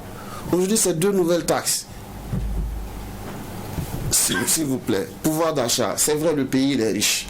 Mais c'est une minorité qui détient l'essentiel des ressources. La majorité croupit dans la misère. Ça, c'est une vérité. Le pouvoir d'achat, il stagne depuis 2012. La dernière augmentation des salaires du privé et du public ici, au Burkina, ça date depuis 2012. Mais depuis lors, derrière le train de l'inflation, nous trônons en tête de la sous-région, de l'espace UEMOA. On était à 18-17%. Aujourd'hui, la vie chère, avec les augmentations des carburants, les taxes, et il n'y a pas de contrôle, la situation flambe. Mais j'ai envie de dire aussi, et c'est très important, mon très cher Ian, c'est que la communication aujourd'hui, j'ai envie de dire, il est en train de basculer dans le domaine inhérent aux droits de l'homme, comme le droit à la santé. Aujourd'hui, c'est une nécessité, c'est plus un produit de luxe. Il y a des gens Vous parlez de quoi, par exemple? Il y a des gens qui a été imposé, la question des... Le renchérissement des coûts de la data, des unités. Okay. Aujourd'hui, les gens utilisent Internet pour faire le commerce, pour faire la promotion de leurs produits. Voilà, on veut joindre son parent, son ami quelque part à l'intérieur du pays, mais il faut communiquer. On ne se déplace plus. Pas seulement. Aujourd'hui, j'ai envie de dire, le prix que nous payons est tellement fort, avec les conséquences de la crise sécuritaire. Qui d'entre nous n'a pas encore perdu son ami, son frère, son parent? Qui économiquement, moi je connais des gens qui, délibérément, volontairement, ont déjà consenti de faire le sacrifice du 10e, du tiers, ou encore du quart de leur salaire pour l'effort de guerre. Donc quand ça s'enchaîne comme ça, après, je connais des familles où on ne mange pas à midi ici. On comprend. Si oui, merci beaucoup, M. Vahal. Je voudrais intervenir à 3 niveaux. D'abord, c'est pour rejoindre le député honorable Youmou quand il dit que les populations doivent savoir où rentre leur argent. Ça, je suis parfaitement d'accord. Que les gens contribuent, mais qu'il y ait de la transparence. Parce que de par le passé, tout ce qui posait problème, c'est cela. On prend l'argent des gens et on ne sait pas qu'est-ce qu'on en fait avec.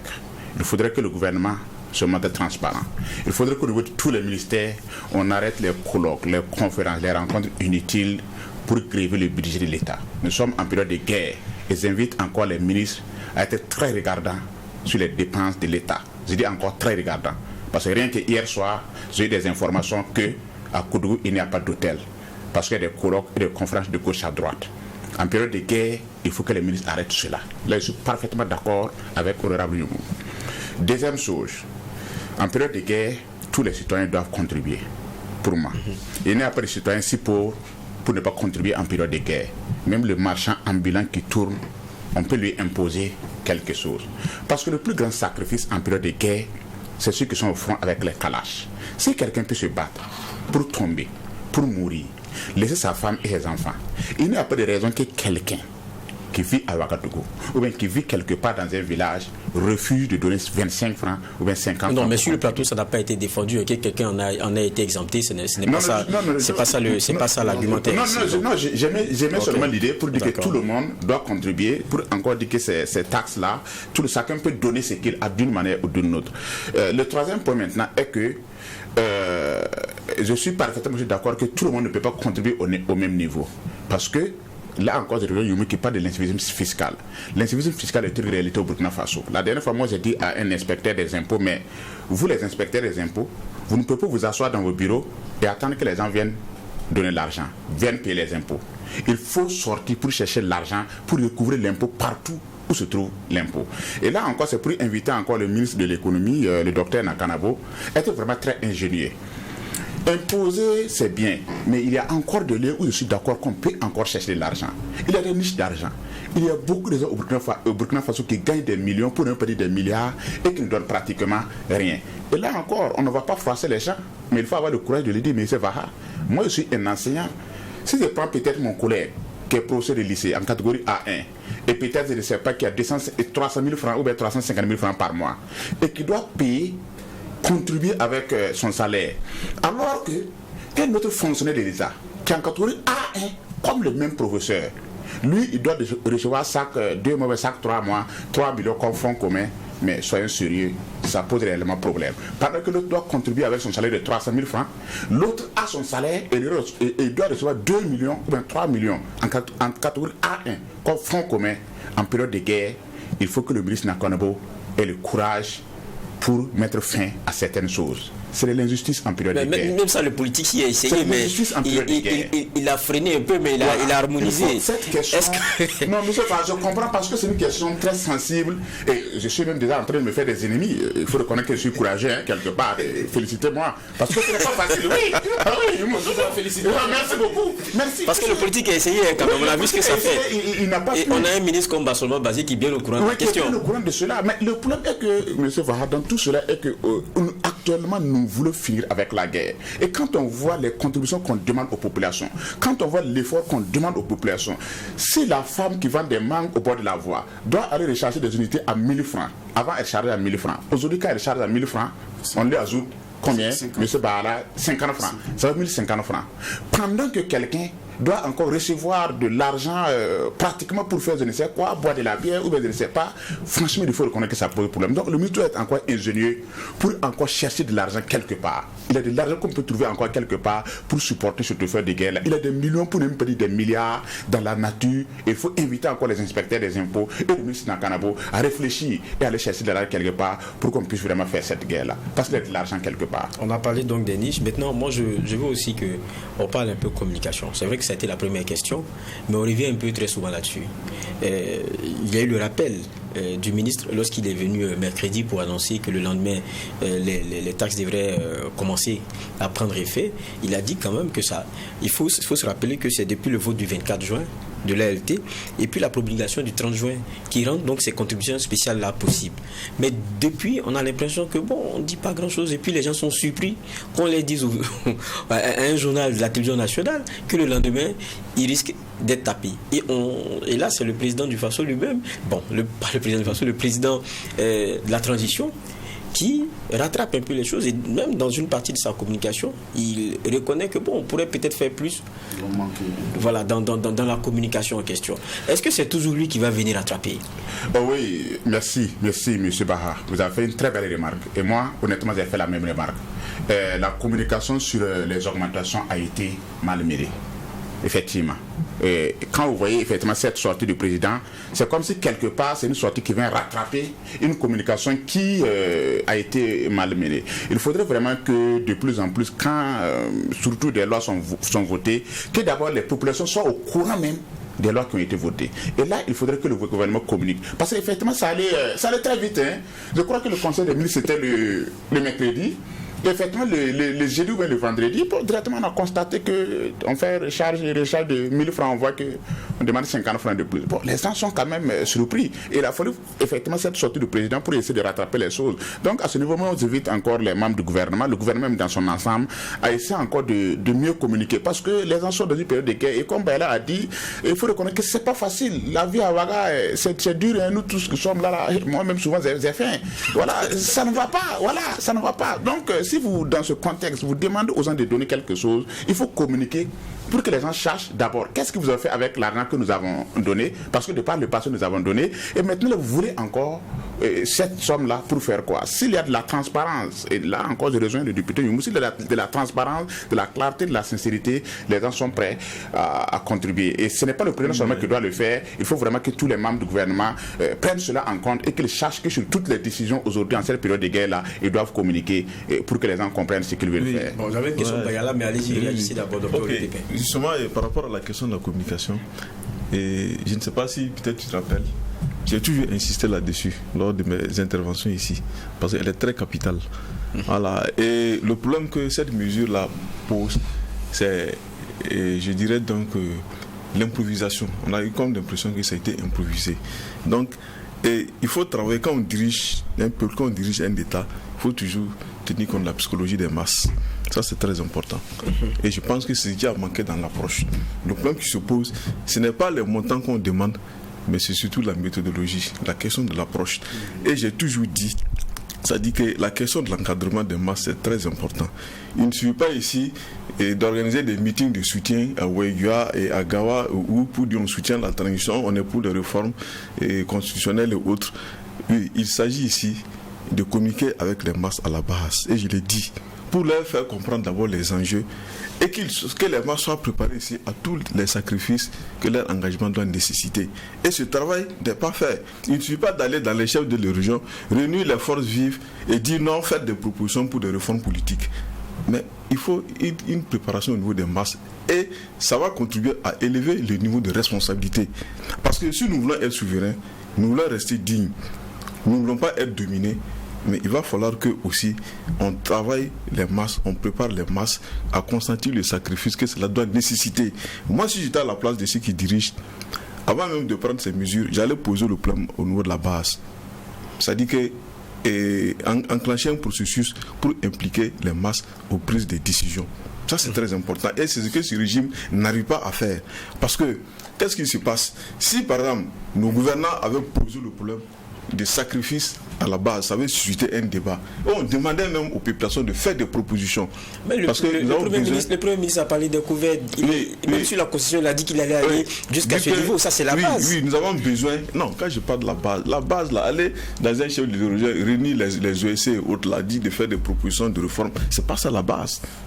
C'est pas ça la base. Il y a comme les villes au Burkina. Non, c'est les partis politiques qui disposent des bases alors. Bon, oui, les partis politiques, justement, oui, les partis politiques arrivent à aller jusqu'au même les derniers hameaux du Burkina. Quand il y a élection, les partis politiques arrivent à aller là-bas pour porter des messages. Et je pense que c'est ce que nous devons aussi faire pour essayer, c'est-à-dire de travailler à la base là. Par exemple, si on avait posé le problème des sacrifices, mais les gens allaient faire des propositions pour dire à l'État, bon, par rapport aux sacrifices que nous devrons faire, voilà ce que nous pensons que ça peut se faire. Et là, en ce moment, les masses sont préparées à quelque chose. Et en ce moment, le gouvernement a de bonnes raisons pour dire non. Ce que nous sommes en train de faire, mais n'est qu'une émanation des masses, parce que c'est même les populations qui ont fait des propositions que nous sommes en train de mettre en œuvre pour pouvoir recouvrer les fonds afin de financer la guerre. Donc c'est une question de méthodologie, sinon ce n'est pas le montant. Et il faut tenir compte de la psychologie des masses. C'est très important quand on est en période de guerre et quand on dirige. Il ne suffit pas de rester dans un confort. J'ai l'impression qu'ils sont dans un confort. On dit bon, c'est un pouvoir populaire, bon, on a le soutien des masses. Et je crois que quelles que soient les mesures que les gouvernants vont prendre, les masses vont accepter. Ah non. Mais cette fois-ci, quand même, on a senti qu'il y a des graissements. Il y a eu des graissements. Voilà. Le soutien qu'un peuple peut apporter au gouvernant. Et maintenant, le sacrifice qu'on va demander au peuple de consentir, c'est pas forcé. Si moi, je suis à chaque fois un meeting, dit que je soutiens la tradition, si on me dit maintenant d'envoyer telle somme pour c'est pas sûr que j'aurai le même comportement. Donc, il faut tenir compte de la psychologie des masses. Et c'est très important quand on dirige un peuple. Et c'est ça qui manque à ce régime. D'accord, Nyoumou? Moi, j'ai compris qu'ils ont été surpris par certains événements. C'est pour ça qu'il y a eu un peu de cacophonie. Sinon, c'est qu'on le dit, l'Assemblée législative a essayé de faire ça. La consultation sur les réformes. Mais à l'intérieur de la consultation sur les réformes, l'Assemblée législative a présenté des lois déjà votées. Donc la loi sur la promotion immobilière qui était déjà promulguée et la loi sur la méritocratie. Ils ont présenté ça. S'ils avaient eu le flair, ils auraient dû présenter la loi aussi sur les taxes qu'on vient d'opérationnaliser. En ce moment, les populations allaient dire, parce que nous en avons discuté au niveau provincial, les cadres de concertation provinciaux. Ensuite, nous sommes allés à la région, nous en avons discuté pour que l'ALT puisse faire la synthèse. On aurait pu profiter, glisser ça. Ça a eu lieu, pour les régions, ça a eu lieu les 10 et 11. Mais ils n'ont pas eu le flair de glisser ça dedans. Moi, je pense qu'il y a des événements, certainement, qui les ont surpris. Ils ont dit, bon, nous avons acquis du matériel. Pour présenter ça à la population, population, bon, il faut en même temps opérationnaliser l'affaire des taxes là. Peut-être que c'est comme la stratégie de la souris. Tu piques un peu et puis tu souffles. Donc, comme ils ont présenté le matériel, on est tous excités. On croit que bon, tout doit marcher désormais. Bon, on dit ensuite, bon, voilà, bon, les taxes aussi sont opérationnelles. Sachez que c'est grâce à ces taxes-là qu'on va acquérir davantage. Donc, vous voyez un peu... je vais venir vers le RENCO parce qu'on est en train d'aller allègrement vers la fin de notre échange. Vous, par exemple, vous êtes sorti, je le rappelle encore, sur la question du prix, des coûts au niveau des téléphonies mobiles. Pendant que vous étiez en train de faire votre plaidoyer et que vous jetiez un regard vers l'autorité, vous disant, bon, sûrement qu'ils vont venir à la rescousse. Je me rappelle qu'il y avait l'agence de régulation, l'ARCEP, avec laquelle vous avez sûrement discuté. Il y a eu un premier bras de fer. Les maisons de téléphonie mobile ont proposé déjà quelque chose. On nous a annoncé qu'il y allait avoir des changements. Et puis là, il y a la taxe qui vient taper. Vous n'étiez pas préparé, il y a eu une communication. C'est ce que je dis, c'est ce qui explique notre étonnement, notre effarement, alors que nous nous attendions à une baisse des tarifs de communication électronique. Nous attendions que le gouvernement, qui est l'autre partenaire, n'intervienne. Malheureusement, c'est le gouvernement lui-même qui vient comme pour renchérir les coûts des services de communication. Vous dites quelque chose de très important. C'est en cela que nous nous sommes dit, bon, nous ne pouvons pas nous arrêter en chemin. Nous avions organisé une conférence de presse le jeudi dernier pour appeler l'ensemble des utilisateurs des services de communication électronique. 24 millions au niveau du parc d'abonnés, 13 millions d'utilisateurs de services Internet. Nous voudrions bien compter sur vous pour la réussite de l'opération qui commence le mardi 8 août prochain. Et il va s'agir de boycotter Move Africa. Et dans on ne cite pas de marque ici. Il va s'agir de mettre un service de téléphonie mobile. Voilà, un service de téléphonie mobile. Il va s'agir de mettre les téléphones en mode déconnecté de 7h à 12h pendant 5 heures. Et ici, il y a vraiment une grande mobilisation. Et quand ils vont faire le point, après le 15, on attaque un autre et le 22, un autre. S'il y a vraiment une synergie, une mobilisation générale, c'est sûr que nous aurons des coûts vraiment abordables, supportables. C'est vraiment, je vous ai écouté, mais je me dis, la plupart des Burkinabés aujourd'hui, ils ont au moins 3 puces. C'est bien ça. Je ne veux pas parler de téléphone. C'est bien ça. 3 moyens de se connecter. Quel impact ça? Ça veut dire que seulement, pour être solidaire de la lutte, je vais pas utiliser celui-là, je vais l'éteindre, mais je suis obligé de mettre mes mégas ailleurs. Et bon, ça ne va pas changer. Non, c'est clair, on a réfléchi, on a pensé. Quand on avait dit mot d'avion, c'est tous les 3 opérateurs qu'on mettait dans les ténoirs, dans l'obscurité. Sauf que cette fois-ci, on choisit un. Bon, il y a les activités qui vont avec. Non, il y a on choisit un opérateur, il est hors réseau, il est déconnecté. Le temps de permettre, l'idée c'est de permettre aux utilisateurs de communiquer, de naviguer avec les 2 autres. Et le tour de l'autre viendra une semaine après. C'est leur permettre de mesurer un peu l'impact, leur permettre de mesurer la colère des consommateurs. Parce qu'aujourd'hui, nous l'avons dit au ministre en charge de la transition digitale le vendredi soir, ces opérateurs ne nous voient pas comme des partenaires. Tenez-vous bien, depuis le tollé, la vague de protestation, les associations de consommateurs n'ont pas encore été reçues par les opérateurs. Il y a un problème. Et quand on regarde les coûts, ils sont excessivement chers. Le giga, c'est 2000 francs le prix ordinaire. Vous prenez un pays en Côte d'Ivoire où se trouve le même réseau, le prix ordinaire du giga, c'est 1000 francs CFA.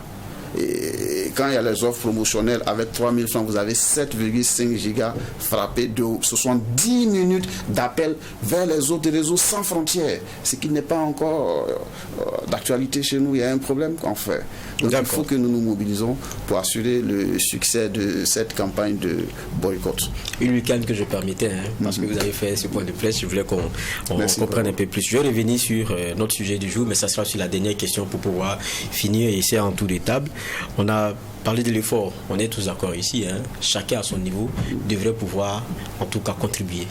Maintenant, ce serait intéressant que cela soit arrimé aussi aux capacités de chacun, ça aussi c'est une vérité. Maintenant, il y a quand même 30 milliards qui ont été mobilisés depuis, jusqu'à maintenant. Ça c'est un fait. Quand on prend le temps recabouré, lorsque on avait le dernier bilan un peu avant le coup d'État, on nous parlait d'un budget qui est passé de 157 milliards de francs CFA, 428 milliards défense sécurité. Mais le Burkinabé n'a pas vu, c'est-à-dire la corrélation dépenses et sécurité. Aujourd'hui, beaucoup conviennent qu'au moins la guerre, là, on l'a fait. On voit, quand il y a des grognes, quand on demande de faire des efforts, il y a du matériel qui est aligné, qui nous est présenté. On fait le point de l'effort. Mais comment on fait le point de la dépense? Ça devient la vraie question aujourd'hui. Parce que pour emmener les gens à continuer de faire cet effort, il y a d'abord le résultat. Maintenant, il y a la transparence dans la dépense. Dans un domaine aussi qui est quoi qu'on dise aussi, très délicat. Les Burkinabés risquent-ils d'en attendre impatiemment beaucoup plus parce qu'ils font beaucoup plus d'efforts? Sigiré. Oui, M. Farah, moi je vous comprends parfaitement. Je vous comprends parfaitement. Et moi j'ai dit que c'est tout à fait normal que les gens contribuent. J'ai bien dit cela. Mais les gens doivent savoir où part leur argent. Vous savez, il faut le dire, surtout le ministère de la Défense, pour ne pas dire que l'armée nationale, on l'a toujours appelé la grande muette. Et au temps de Roch, en tout cas, on m'a fait comprendre qu'il y a un gros budget qui est alloué à l'armée nationale. Mais généralement, comment l'argent est utilisé, on ne sait pas. Il n'y a pas de compte rendu, il n'y a pas de transparence. Le défi aujourd'hui de la gouvernance du capitaine Ibrahim Traoré, c'est le défi de la gouvernance. Et là, il faudrait que d'abord le capitaine lui-même montre l'exemple. Je crois que lui-même, pour le moment, il arrive à le faire. Mais il faudrait aussi qu'il arrive à instaurer cet exemple-là dans tous les compartiments de la gouvernance. S'il y a de l'argent collecté pour l'effort de guerre, s'il y a des dépenses, en tout cas, il faudrait prévoir un cadre, je ne sais pas lequel, mais il faudrait qu'il y ait un cadre au niveau duquel on peut faire vraiment des comptes rendus aux populations, pour que les populations sachent que voilà peut-être la somme mobilisée, et voilà peut-être la somme dépensée, et voilà pourquoi on vous demande encore de faire des efforts. C'est tout à fait normal. Puisque ce sont les populations qui donnent leur argent. Si elles donnent leur argent, elles doivent savoir ce qu'on prend leur argent pour faire. Et ça, vraiment, c'est un défi à relever. Et voilà pourquoi je suis parfaitement d'accord qu'il faudrait encore faire des efforts au niveau de la gouvernance, surtout au niveau des ministères. Le ministère de la Défense est un ministère clé aujourd'hui, parce que c'est le plus grand ministère qui contribue à la lutte contre le terrorisme. Au temps de Roch, il y a eu toutes les accusations, je ne vais pas citer ça ici, parce qu'il y a eu des accusations même au niveau des détournements, au niveau de certains officiers, même au niveau du commandement sur l'armée, sur les théâtres des opérations, sur les champs de guerre, au niveau des bases militaires. Il faut reconnaître qu'il y avait des détournements. Moi, j'avais beaucoup de preuves. Il y avait beaucoup de sous-officiers qui m'appelaient et qui me disaient qu'un tel lieutenant est venu, il a détourné 300 millions ou bien 30 millions, il est parti après 3 mois. Bon, on ne peut pas révéler ça, mais il faudrait vraiment que le capitaine sache que ça, c'est une réalité. Il y a des Burkinabés qui sont très cupides, qui sont arrivés à un niveau de cupidité extrême. Et même devant la mort, même devant le danger, ils n'ont peur de rien. Ce qui les importe, c'est de l'argent. Il faudrait vraiment qu'on arrive à mettre, à taper du poing sur la table pour que l'argent des contribuables ne rentre pas dans les poches des gens. Ce serait vraiment très regrettable et dommage que les gens prennent ces contributions pour leur construire des villas ou tout au moins payer les locations de leurs maîtresses. Dernière question, j'ai dit en tour de table. Bayala. D'accord, je suis en harmonie, en phase avec le doyen Sigiré. La question que moi je pose, est-ce que la donne a changé? J'ai envie de dire, même aujourd'hui encore, la gouvernance actuelle, elle présente encore les scories de népotisme, scories de favoritisme. Et il y a un comité d'orientation du Fonds de soutien patriotique qui existe. Il y a un comité de gestion, le président du dit comité de gestion, le secrétaire général en charge du ministère, le secrétaire général du ministère en charge de l'économie et des finances a dit qu'il y avait des difficultés de gestion relatives aux pièces justificatives. Donc depuis, on fait des points, mais c'est des points de mobilisation, mais pas de points de dépenses. Il est grand temps, il est urgent, et à la lumière de la salve, à la lumière de l'avalanche de protestations, de s'arrêter au moins une fois, ou bien à l'occasion du prochain point, de faire le point un peu des mobilisations et des dépenses qui ont été faites. Je voudrais également relever ceci. La gouvernance du MPSR2, elle présente ça, il faut avoir le courage de le dire. Le comportement des dirigeants, passez-moi l'expression, le docteur Yen a été fat et obséquieux, il a été accommodant, frise un peu avec la suffisance et puis l'arrogance. Tenez-vous bien, quand vous prenez cette dernière mesure, nous avons eu l'insigne grâce d'être associés au vote de la loi sur la promotion immobilière. Mais sauf qu'ici, pas les associations de défense des intérêts des consommateurs, pas même les opérateurs eux-mêmes.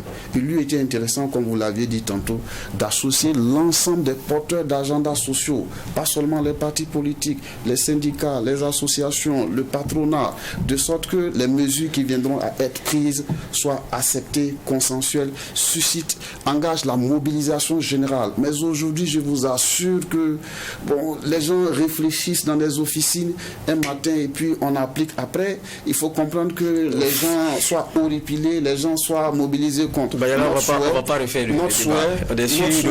C'est un appel que nos autorités ne nous voient pas comme des critiques pour critiques. C'est juste pour améliorer. C'est juste pour redresser ce qu'il y a à redresser. On l'aura compris.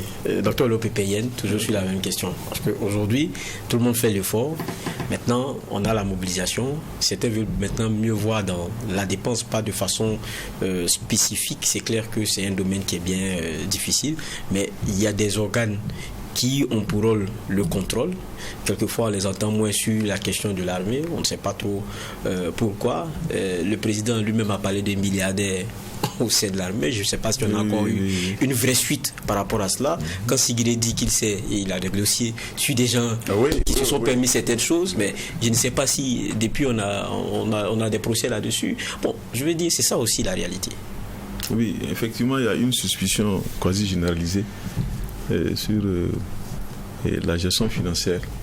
Dans certaines institutions, ça, il faut le dire, comme l'avait dit le président lui-même à sa prise du pouvoir, qui parlait donc d'officiers milliardaires.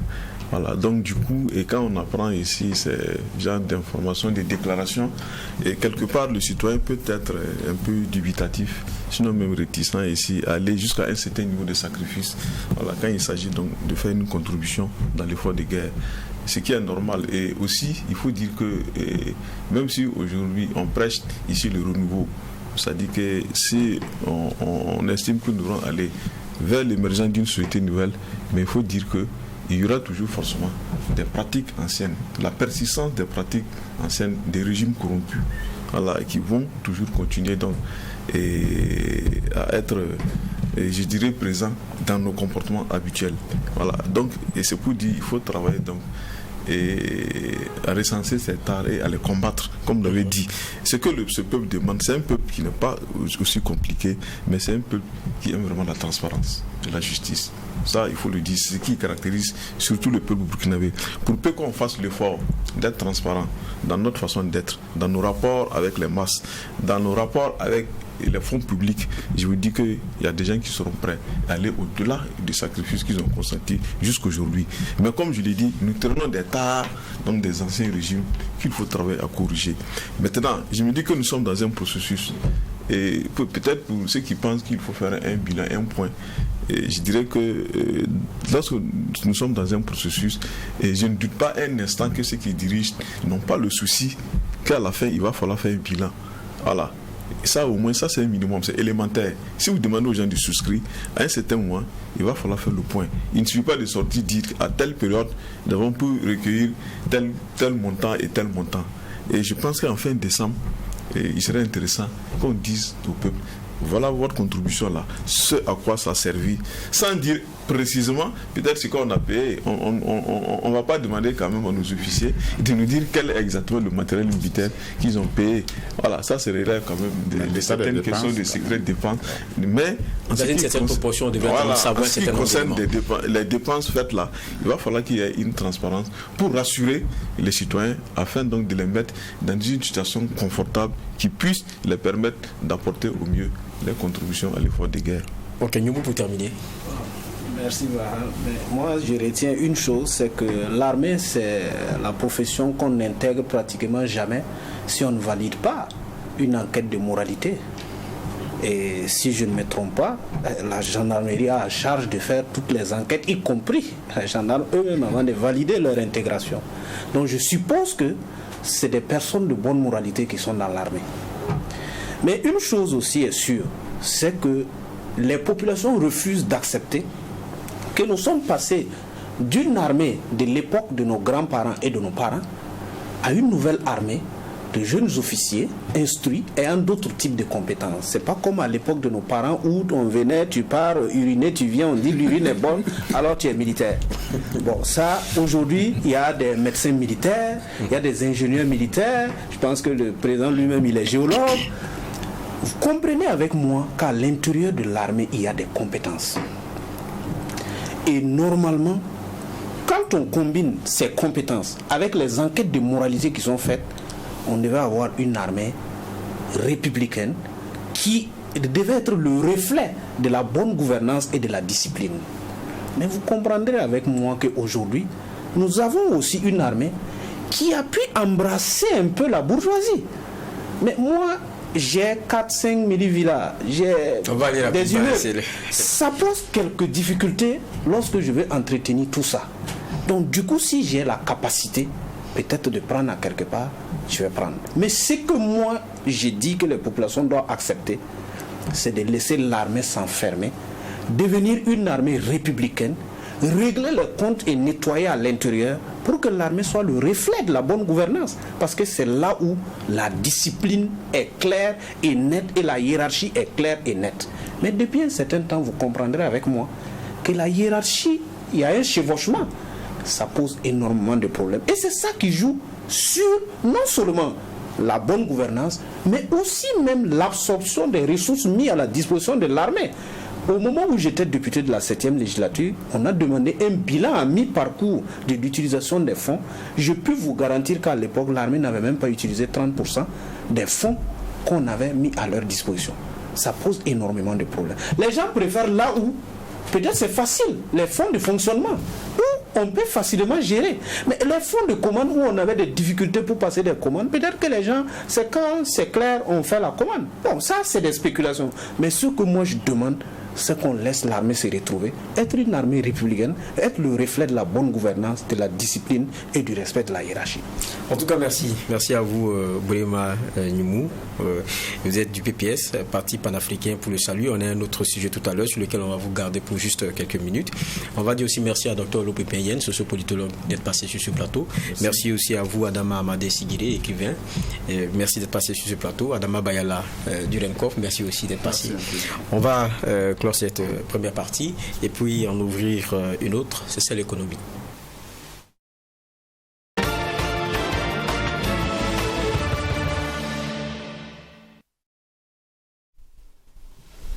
Nous allons aller à Houndé qui a été le théâtre cette semaine de manifestations de jeunes orpailleurs après la mort de l'un d'entre eux, entré frauduleusement, dit-on, dans le périmètre de la mine pour chercher du minerai. Il faut dire qu'une cellule de crise a été mise sur place pour apaiser les tensions. Et il y avait quand même une première crise similaire, et c'était les 17, 24 et 25 mai 2022, toujours à Houndé, et il avait été décidé de dégager des couloirs d'orpaillage au profit des orpailleurs, mais cela n'a pas visiblement tout résolu. Nous y revenons dans ce reportage de Serge Badou. Une ville calme, un trafic qui a repris, les commerces ont réouvert. C'est le constat qui se dégage au lendemain des manifestations qui ont eu lieu ici à Houndé. Une manifestation liée au décès d'un orpailleur sur le site de la mine de Houndé selon Jafar Badene de l'association des orpailleurs de la province du Tuy. Il y a des gens qui partent à la mine, ils forcent, ils rentrent. C'est ça qui a envoyé les emboutages là. Il y a eu un mort. Et c'était avant-hier, environ entre 19h et 20h que le problème a commencé. Les forces de l'ordre de gendarmerie nous appelaient tant que les responsables des orpailleurs de province du Tuy sont venus. Les problèmes là, comme pour résoudre ces problèmes, nous aussi on a appelé les leaders. On a tenu les rencontres jusqu'à 2h du matin pour éviter ces problèmes. Sinon, franchement, nous, on remercie les forces de l'ordre de Houndé. Et aussi, ils ont joué leur rôle avec Animas. Sur les réseaux sociaux, on annonçait plusieurs décès et plusieurs véhicules incendiés. Selon Jafar Badene, ce n'est pas le cas. C'est un mort. C'est orpailleur qui a eu... On entend les gens parler qu'il y a 2 morts, il y a des véhicules brûlés, Mais selon nous, il y a un véhicule 4x4 qui était brûlé. Voilà, donc il y a eu un mort. Ici, les restes du véhicule brûlé par les manifestants en colère. Et selon Jafar Badene, la situation est sous contrôle. On a appelé ceux qui sont concernés, les responsables des jeunes, les leaders, avec force de l'ordre, les gendarmeries, la police. On était ensemble pour résoudre ce problème-là. Dieu merci, ça va. Un calme qui ne durera que quelques heures. Au moment où l'on quittait Houndé, un regroupement de jeunes devant la mine a attiré notre attention. Interdiction nous est donnée de ne pas faire des images au risque de voir notre caméra confisquée ou de subir la colère de la foule. Il a fallu l'intervention musclée de la gendarmerie pour disperser les manifestants. La mine que nous avons contactée n'a pas voulu se prononcer sur la situation. Un calme précaire et rien sur la ville. À notre départ, les manifestants ont promis revenir sur la voie pour manifester leur mécontentement. Pour eux, il y a eu mort d'hommes et la mine, pour respecter la mémoire du disparu, doit arrêter les travaux pour au moins une semaine. Retour sur ce plateau, nous sommes toujours avec Dissan Bourema Nyoumou.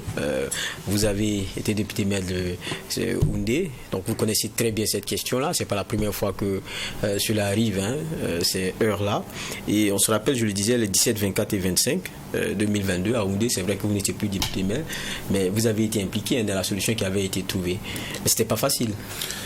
Oui, merci Vaha. C'est vraiment un sujet très important et très délicat. Ça n'avait pas été facile l'année dernière, au mois de mai, quand il y a eu la crise. Mais je dirais Dieu merci, avec des personnes ressources et l'administration locale, on a pu en tout cas résorber la crise. Et après, il y a eu une délégation du gouvernement qui est arrivée. Et bon, on a pu échanger de façon, en tout cas, assez franche avec les acteurs. Et à l'époque, on avait trouvé vraiment une solution idoine.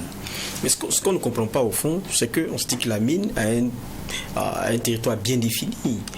Les orpailleurs, ils ne devraient pas y être. Mais c'est une situation qui arrive. Et là, la mine décide de leur donner quand même jusqu'à 2 couloirs. Ouais. Mais voilà que le problème encore revient, parce qu'on parle d'orpailleurs qui tentent toujours d'aller même au-delà des couloirs qui leur sont qui ont été définis. Alors, en tout cas, ce que je dois dire pour les orpailleurs que je connais à Houndé, et que j'ai personnellement toujours défendu, je ne pense pas que ce soit vraiment des voleurs. Ok. Parce que ce qui s'est passé, il y a eu des gens qui se sont infiltrés effectivement sur le permis minier pour soutirer du minerai. Mais la pression est forte. Ce n'est pas une seule fois. En fait, ces personnes viennent régulièrement. Donc, il y a de la pression, dont il y a eu en tout cas des échanges avec la sécurité qui a entraîné la mort d'une personne. Mais les orpailleurs demandent une chose, c'est le couloir et puis bon, pouvoir travailler. Le couloir a été dégagé. Sauf que le couloir qui a été dégagé, il n'y a pas trop de précision. En tout cas, on a dit ils ont tel nombre de mètres carrés, mais il n'y a pas de précision sur en tout cas la teneur et tout ce qu'ils peuvent trouver là-bas. Ils ont des méthodes artisanales pour retrouver. Bon, mais quand même, les gens restent toujours autour de la mine. Normalement, ça devait être de la responsabilité de l'État. Dès qu'au sorti de la crise de mai 2022, on a trouvé cette solution. Dès que le couloir est acquis, c'est l'État qui vient convoyer les orpailleurs vers là-bas. Et ce couloir est assez éloigné de la mine. Et en ce moment, on libérait carrément les alentours de la mine. Parce que les orpailleurs, c'est des gens qui ont le flair. Ils voient des cailloux. Ils voient des cailloux qui sont pleins d'or. Donc ceux qui ne veulent pas faire l'effort de creuser cherchent à aller ramasser ces cailloux.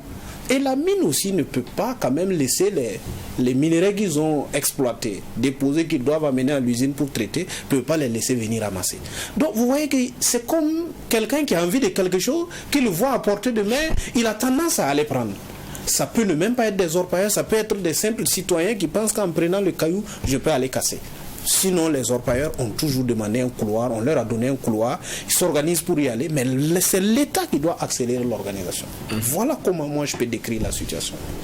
C'est vrai que pour celle de 2022, vous avez été sollicité, mais pour celle-là, est-ce qu'il y a eu des éléments Bon, comme elle a été très sommaire, j'ai été appelé À travers le téléphone, nous avons fait quelques appels pour tirer sur des ficelles qui pouvaient quand même apaiser la situation. Voilà. Mais la crise même m'a trouvé à Houndé. J'étais comme par hasard en train d'aller en mission sur Banfora. Donc ça m'a trouvé exactement à Houndé.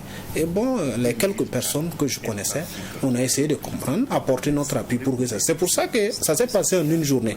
Mais ce qui était déplorable, c'est que pendant que le corps était à l'hôpital, même pas encore enterré, on remarquait que les gens partaient sur le site, ramassaient les cailloux avec des sacs, avec des motos, ça faisait des va-et-vient sur le goudron. C'était assez déplorable. C'était plus pratiquement que des orpailleurs, mais c'est comme celui qui avait la capacité d'avoir un moyen d'aller ramasser le minerai, partait ramasser. Et ça, c'est très déplorable. Vous dites qu'il y a la responsabilité de l'État, mais quand on regarde, ça risque de devenir toujours difficile. On se rend compte que, c'est-à-dire que même le mois prochain, on peut avoir encore le même problème.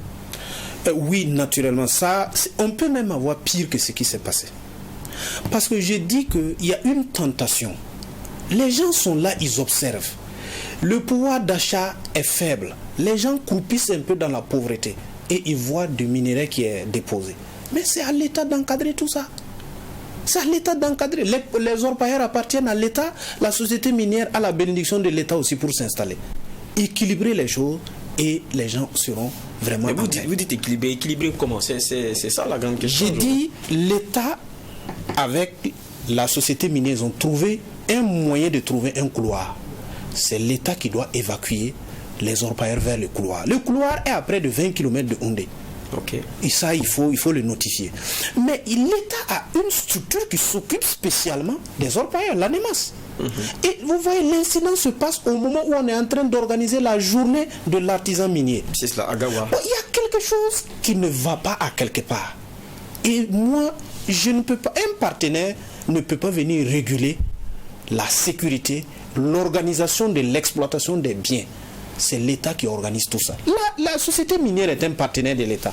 Les populations, ce sont les populations de l'État. C'est à l'État de prendre toutes ses responsabilités et de dire voilà ce qu'on va faire pour qu'il n'y ait plus une crise. Même s'il faut impliquer des personnes ressources au niveau local, il faut les impliquer. Mais pour moi, les gens, ils sont en train de... Bon, l'État est en train de jouer peut-être à un jeu. Je veux pas. Bon, vous savez, les orpailleurs aussi ont une force. Ils ont une force et un réseau terrible sur le territoire national. Ils pèsent généralement sur l'autorité. Donc, si l'autorité voit que la décision ne peut pas être prise en leur faveur, on est obligé de tourner. Mais l'État doit prendre ses responsabilités pour tirer au clair, protéger les intérêts de chacun, et ses peuples, et les intérêts de ses partenaires qui sont les sociétés minières. Si l'État ne peut pas le faire, l'État doit être en mesure de compter sur des personnes. Moi, je connais des personnes ressources qui, s'ils parlent aux orpailleurs sur place au niveau local, la crise va finir. On trouvera des solutions.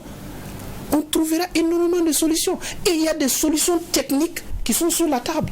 C'est-à-dire qu'il faut définir de façon très claire les couloirs et puis maintenir les orpailleurs. C'est aussi simple que ça. Exactement. Vous voyez, il y a des solutions qui sont sur la table. Ce n'est pas à moi de les révéler parce que le gouvernement lui-même a ses solutions. Je vous ai dit, lors de la crise de 2022, nous avons épuisé vraiment le débat. Les orpailleurs étaient en phase, sauf que la mise en œuvre a connu vraiment des blocages. Ça, je peux vous rassurer. La mise en œuvre a connu des blocages. Et aujourd'hui, c'est cette crise-là qui revient. Ça, je peux vous rassurer. Donc, il faut qu'à un moment donné, l'État vraiment prenne ses responsabilités et régler clairement cette question.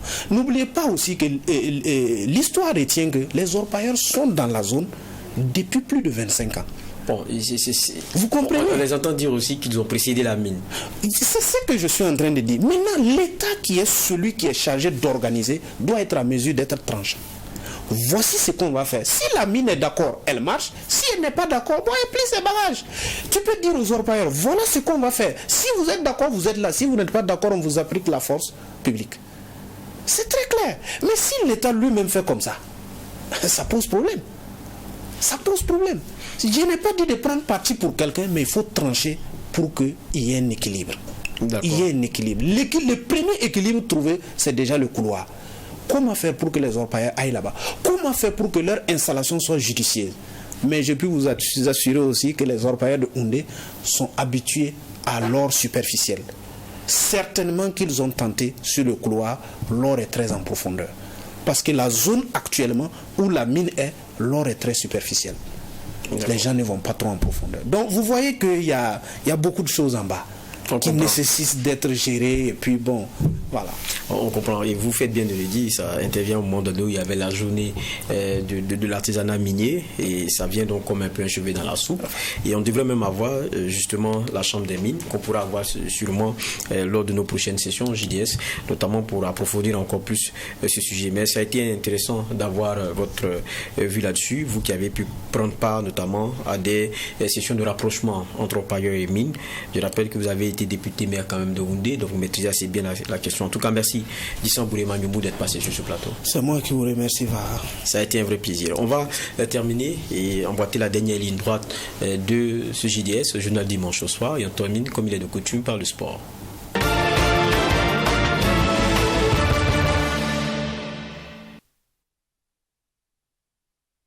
Et nous allons parler rugby, mais avant du foot, avec l'association des journalistes sportifs du Burkina qui a tenu une conférence de presse, c'était jeudi dernier, pour évidemment annoncer ce qui devrait marquer la 30e édition de la Super Coupe de la JSB. C'est le 5 août prochain à Bobo-Dioulasso. L'AS Douanes, champion de la saison 2022-2023, et l'Étoile filante de Ouagadougou, vainqueur de la Coupe du Faso, sont les deux équipes qui vont s'affronter. De l'eau à la bouche donnée lors de ce point de presse, et le point nous est fait par Yacinthe Savadogo. Bobo-Dioulasso va encore vibrer le 5 août prochain. Pour cause, la 30e Super Coupe de l'Association des journalistes sportifs du Burkina. En 1993, où la toute première édition a eu lieu entre l'ASFB et l'EFO, la Supercoupe AGSP continue son bonhomme de chemin. 30 ans déjà, les premiers responsables veulent de cette édition une particularité. À cette conférence de presse, ils ont décliné toutes les activités qui seront menées et aussi le niveau de la préparation. Pour le président de l'AGSB, Jérôme Tenderbe-Ougo, les petits plats sont mis dans les grands pour un succès total de cette édition. Nous repartons encore à Bobo-Dioulasso pour cette 30e édition avec l'espoir de faire sortir vraiment du lourd en termes d'organisation, et nous invitons les différents acteurs à nous accompagner, à être avec nous, parce que le défi il est de taille. On sait que les conditions socio-économiques ne sont pas des plus aisées, mais on se bat pour mobiliser les moyens nécessaires pour donc pouvoir relever ce défi. À cette 30e Supercoupe, la JSB veut ratisser large avec l'implication des acteurs de la toute première édition en 1993. Il s'agit de deux anciens joueurs de l'EFO et de l'ASFB. Nous avons désigné des parrains sportifs. Ces parrains sportifs-là sont les acteurs justement de cette première édition que nous avons la chance d'avoir avec nous et qui jouent toujours des rôles non moins importants dans le football national. Nous en avons choisi deux. Il s'agit à Ouagadougou, pour l'Étoile filante de Ouagadougou, Alain Nana, que vous connaissez tous. Également, du côté de Bobo-Dioulasso, Yacinthe Kofi, que vous connaissez également. Pour ceux qui ne savent pas, c'est le papa d'Hervé Kofi. Lorsque vous regardez la feuille de match de la première édition et que vous arrivez à sortir de cette feuille de match-là, Yacine Kofi du côté de la SFB et Alain Nana du côté de l'EFO, c'est beaucoup de souvenirs. Et ces deux messieurs, lorsque nous les avons approchés pour dire qu'ils devraient être des parrains sportifs, vous n'imaginez pas la joie qu'ils ont ressentie de savoir que les confrères, les journalistes sportifs qui ont pris le relais de ces anciens-là, ne les ont pas oubliés et pensent à eux et veulent encore les mettre un peu en lumière à cette occasion-là. En plus de la Supercoupe, plusieurs autres activités sont également au programme. C'est toute une journée. C'est toute une journée en ce sens que nous estimons que il faut trouver des activités connexes pour mettre autour de cette Super Coupe, comme nous le faisons depuis déjà quelques années à Banfora. Certains ont pu voir des arbres de la JSB sur les réseaux sociaux. Ça fait quand même quelque part une fierté. Et il y a également cette journée touristique-là que nous organisons. À cela s'ajoute le don de sang et aussi les recettes qui seront utilisées en partie pour l'achat des vivres au profit des personnes déplacées internes. Pour le président du comité d'organisation, Le budget de cette Supercoupe est estimé à 25 millions de francs CFA. Un rappel, cette 30e édition est placée sous le patronage du chef de l'État, le capitaine Ibrahim Traoré. Retour sur ce plateau, on a introduit avec du football, mais cette fois on va parler rugby et on est rejoint par la présidente de la Fédération burkinabé de rugby, Rolande Boro. Bonsoir. Bonsoir. C'est pas la première fois au JDS, donc on a un peu l'habitude. Oui, tout à fait. D'accord. Il y a un autre visage qui est avec nous, mais lui c'est la première fois. C'est Gabriel Lignière, formateur rugby. Bonsoir. Bonsoir. Merci d'être là. Merci à vous. Je pense que vous venez des Zambies. Oui, tout à fait. Qu'est-ce qu'on peut retenir en termes de bilan de votre passage là-bas? Un bilan très très positif. D'accord. Parce que déjà, c'est un mérite d'être parmi ces pays qui ont pris part au qualificatif des Jeux Olympiques Paris 2024. C'était une première fois pour le Burkina Faso. C'est vrai que les objectifs que nous nous étions fixés, c'était d'abord être dans cette compétition et puis en tout cas se qualifier. Mais sachant que c'était la première fois, il fallait être un peu réaliste. Mais je pense que les filles ont donné le meilleur d'elles-mêmes. Ouais. Avantages, désavantages, qu'est-ce qui a manqué? Qu'est-ce qui vous a peut-être positivement ou agréablement surpris? Ce qui a manqué un peu, je pourrais dire qu'on n'a pas eu trop de chance parce que la plupart de nos athlètes étaient en classe d'examen et c'était la période du bac. On avait pratiquement 4 de nos joueuses qui faisaient le bac et qui ne pouvaient pas effectuer le déplacement.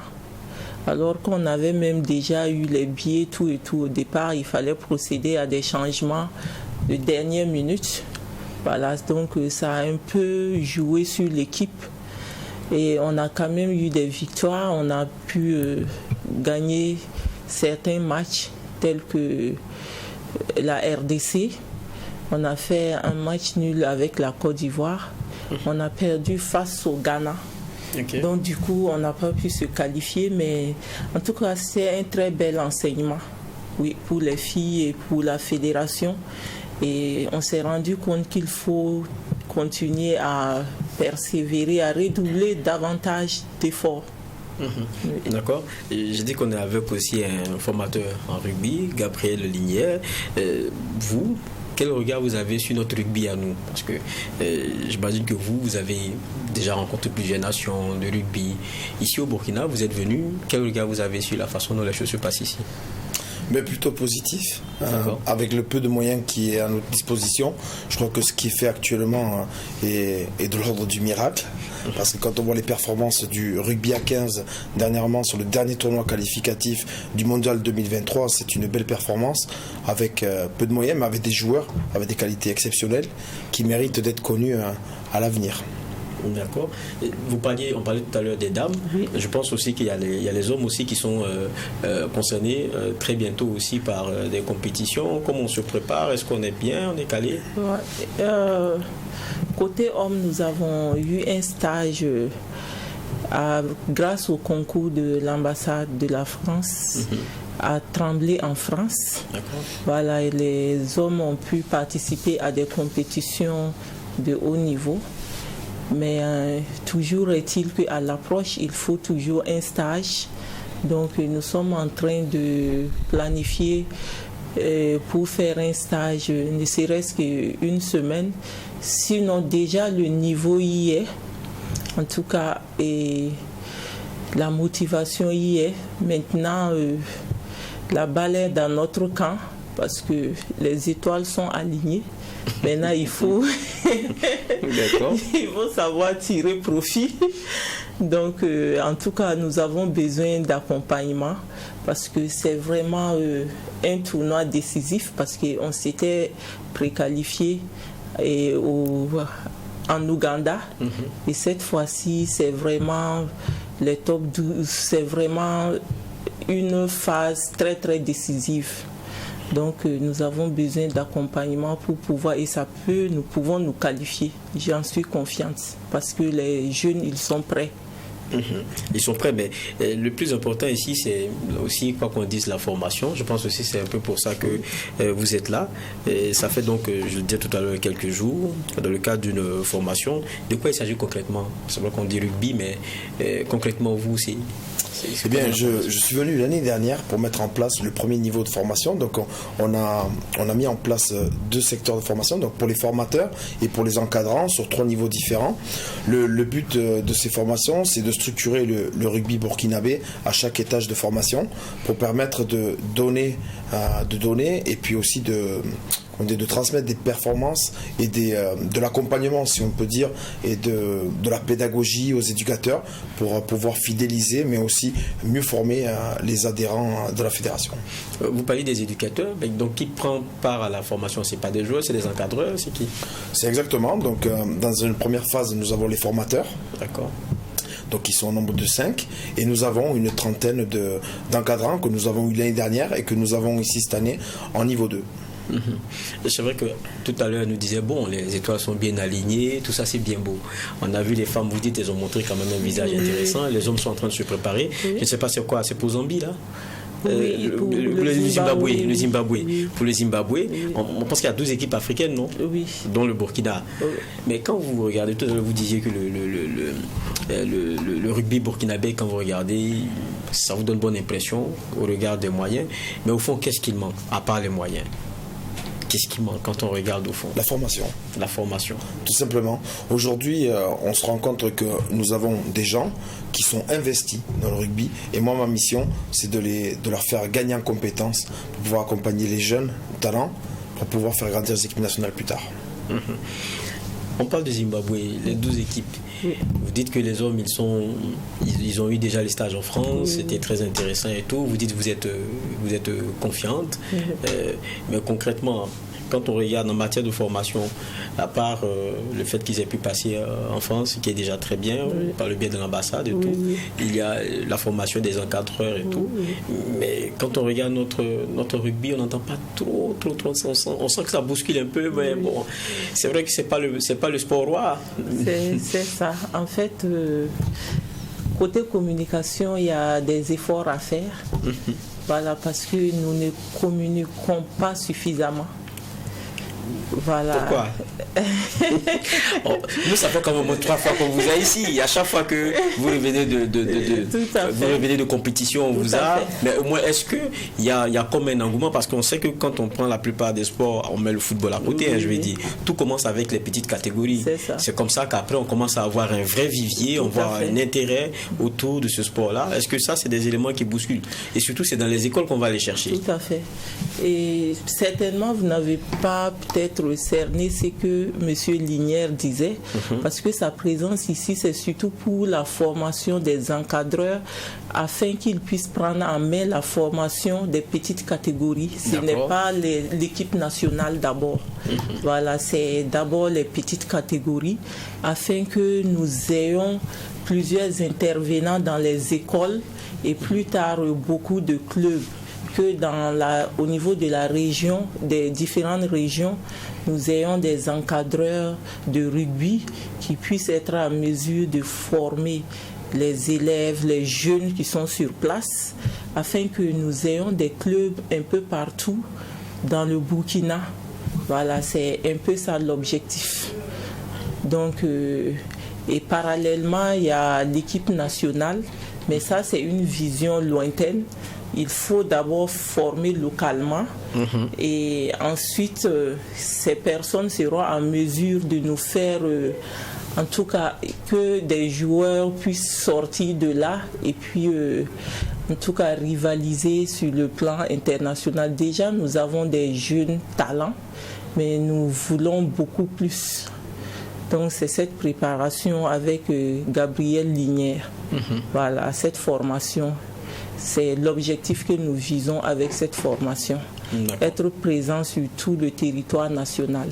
D'accord. Voilà. Justement, l'idée, quand on voit, c'est qu'après, il faut que ceux que vous ayez formés puissent prendre le relais ici en formant des petits jeunes qui eux aussi auront l'amour de ce rugby-là et puis bon, pouvoir s'épanouir. En général, la formation, elle durera combien de temps, même si vous étiez venu l'année passée? La formation pour quelqu'un qui veut valider le certificat de formateur, c'est 6 jours. 6 jours. 6 jours de formation pleine. Voilà. Mais ça, il faut d'abord avoir des formations pratiques avant, ou bien c'est... Ah non, il faut avoir des prérequis, c'est-à-dire que par exemple, il faut déjà avoir le niveau 1 pour entrer, et etc. D'accord. Par exemple, cette année, de passer du niveau 1 au niveau 2, ils ont dû, chez eux, faire un projet, me le présenter, on l'a évalué, on a fait un entretien. Ils devaient aussi justifier d'un certain nombre d'heures de pratique dans le club, montrer aussi des formes d'évaluation, etc. Pour mettre vraiment un chemin pédagogique du plus bas au plus haut, ce qui permet d'avoir une cohérence de la formation. Actuellement, c'est combien de personnes qui sont formées? Aujourd'hui, depuis l'année dernière que je suis venu, nous sommes une soixantaine. Une soixantaine de personnes formées. Oui, et 2 formations se sont faites de façon autonome. D'accord. Justement, quels sont ceux qui manifestent souvent de l'intérêt pour cela? Parce que si vous voulez aller pêcher en milieu scolaire, très souvent c'est ceux qu'on appelle les enseignants d'épreuves physiques, les sportifs dans les établissements. C'est eux que vous essayez de coopter. Comment ça se passe? En fait, il y a au niveau du cooptage, il y a les anciens joueurs déjà qui ont fini leur carrière rugbystique et qui veulent se reconvertir dans l'encadrement. Il y a également des professeurs d'éducation physique parce qu'au niveau de l'Institut national des sports, l'ISSDH, voilà, nous intervenons. Il y a une option rugby là-bas. Donc il y a des jeunes aussi qui sont cooptés pour l'encadrement. Et présentement au niveau de l'ENESCA à Koudougou, en tout cas, ils sont en train de vouloir implanter le rugby. Donc, ce sont en fait des personnes, des professeurs, des anciens joueurs et joueuses que nous cooptons pour cela. Mais il faut que les personnes, nous sentons que ce sont des personnes vraiment engagées, disponibles et qui peuvent faire progresser en tout cas le projet, qui peuvent faire grandir le projet. Voilà. Quand on est pratiquement à la fin parce que ça va vite, quand on regarde depuis 2015, quand vous regardez derrière, vous vous dites oh, on a parcouru du chemin. Mais aujourd'hui vous êtes un peu, je ne vais pas dire partagé, il y a tellement de défis. Il y a ces équipes là, au niveau féminin, il y a les JO qui viennent, il faut les positionner. Au niveau des hommes, c'est pareil, il faut travailler à avoir des athlètes qui comptent, mais en même temps aussi il faut partir vers les pépinières là, essayer de voir des petites pousses. Commencer à se dire comment on fait pour les intéresser de sorte à ce que demain quand on dit rugby, bon, on est peut-être un petit terrain pas dans chaque quartier, mais au moins on n'aille pas trop loin pour s'entraîner. C'est le défi aujourd'hui. En fait, effectivement, c'est ça, pouvoir et je pense que chaque fédération est confrontée à ce problème. Comment en même temps manager l'équipe nationale pour elle puisse exporter l'image du Burkina et sur le plan national également et travailler pour la pépinière, ne pas oublier les actions sur le plan national. Donc il faut pouvoir manager les deux pour qu'un pan ne soit pas oublié. Raison pour laquelle nous maximisons et sur cette formation et également nous travaillons à trouver des stages. Maintenant, ce que vous venez de dire, c'est le défi, ce sont les infrastructures. C'est cela. Voilà, les infrastructures qui manquent, mais nous sommes toujours dans cette réflexion et je pense qu'avec le concours de notre ministère de tutelle, une solution sera trouvée. Déjà, l'ambassade du Japon a déjà montré le schéma en mettant, il y a un complexe qui est prévu, complexe baseball, rugby, football, qui n'est pas totalement achevé, mais c'est déjà un pas. Et en plus de cela, je pense que l'autorité aussi est au courant de notre problème et nous travaillons vraiment à ce que nous puissions d'ici un futur proche trouver une solution pour cette question d'infrastructure, parce que sans infrastructure, c'est très difficile. Mais aussi, il faut se dire la vérité, l'infrastructure doit venir trouver qu'il y a des athlètes qui sont là. Il ne faut pas qu'on attende l'infrastructure pour pouvoir mettre des choses en place. C'est pour cela que nous continuons toujours à avancer en se disant positivement que les choses vont aller parce que nous n'avons pas croisé les bras. D'accord. Des dernières questions à Gabriel. Vous étiez là l'année passée, vous êtes venu cette année. Elle est dedans depuis 2015, elle est dedans, elle a la tête baissée dedans. Mais quand vous partez, vous revenez. Vous sentez qu'il y a un engouement, les choses sont en train de changer, ça bouscule un peu au Burkina? Tout à fait. Après, je suis le projet de près puisque toutes les semaines, j'ai une réunion avec tous ces formateurs. Donc, je suis très alerte à ce qui se passe ici. Je les aide aussi au quotidien pour leurs projets, etc. Oui, je suis sensible évidemment à ce qui se passe. Ça se passe très bien, moi, je trouve. Oui, que ça se passe bien. Le gros problème, c'est ça, c'est les moyens. Et ça, c'est souvent le ministère, on tente. Souvent, on a vu que quand on a la tête des fédérations, quelquefois, ce sont ses moyens personnels, c'est son carnet d'adresse personnel, voilà, tout repose sur la personne. C'est comme si vous avez déjà été président de fédération. Effectivement, c'est bien que vous parlez ainsi. C'est effectivement cela, mais je pense que à notre niveau, de plus en plus, le ministère quand même fait des efforts. C'est pas comme auparavant. Voilà, le ministère, à travers le Fonds national de la promotion des sports, il y a quand même un accompagnement qui est fait. Mais comme l'être humain est insatiable, on a beaucoup de projets.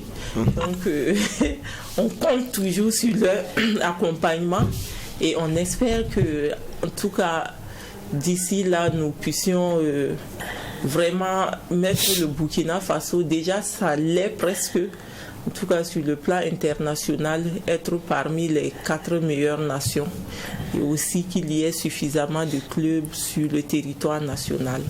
Et les JO. Voilà. Oui, c'est ça. Les JO, vous y croyez pour nous? Mais bien sûr que nous y croyons. Non, femmes, c'est déjà mort. C'est déjà mort, oui, c'est vrai. Oui. C'est surtout les hommes, mais je pense que les hommes, ils ont suffisamment bénéficié de plus de préparation que les femmes. Donc, on a plus de chances et nous y croyons qu'ils vont le faire. Ligne, les hommes, vous y croyez? Vous les avez vus? Oui, il y a des sacrés athlètes. J'ai suivi aussi lorsque je les ai joués au rugby à 15 avec la sélection des Barbarians de Suisse l'été dernier. Voilà, il y a vraiment de grosses qualités dans cette équipe. En plus, encadré par un entraîneur digne de ce nom. Donc je pense qu'il y a une carte à jouer. Ok. Donc c'est ce qu'on va espérer alors, d'être là-bas et puis de faire bonne figuration, c'est ça aussi le plus important. Ouais. En tout cas, félicitations, parce que vous battez beaucoup, Félicitations pour tout. Merci. Et puis on va espérer que ce rugby là va continuer comme depuis 2015 à faire son bonhomme de chemin. Ouais. En tout cas, merci d'être passé. Merci beaucoup. Ça a été un plaisir. Merci aussi à vous. C'est la fin de ce JDS, journal dimanche soir que j'ai pris plaisir à présenter et qu'on a terminé d'ailleurs avec du rugby. On espère les revoir ici. Et nous allons donc prendre d'ici maintenant congé de vous. D'ici dimanche prochain, ce qu'on souhaite, c'est de bien se porter.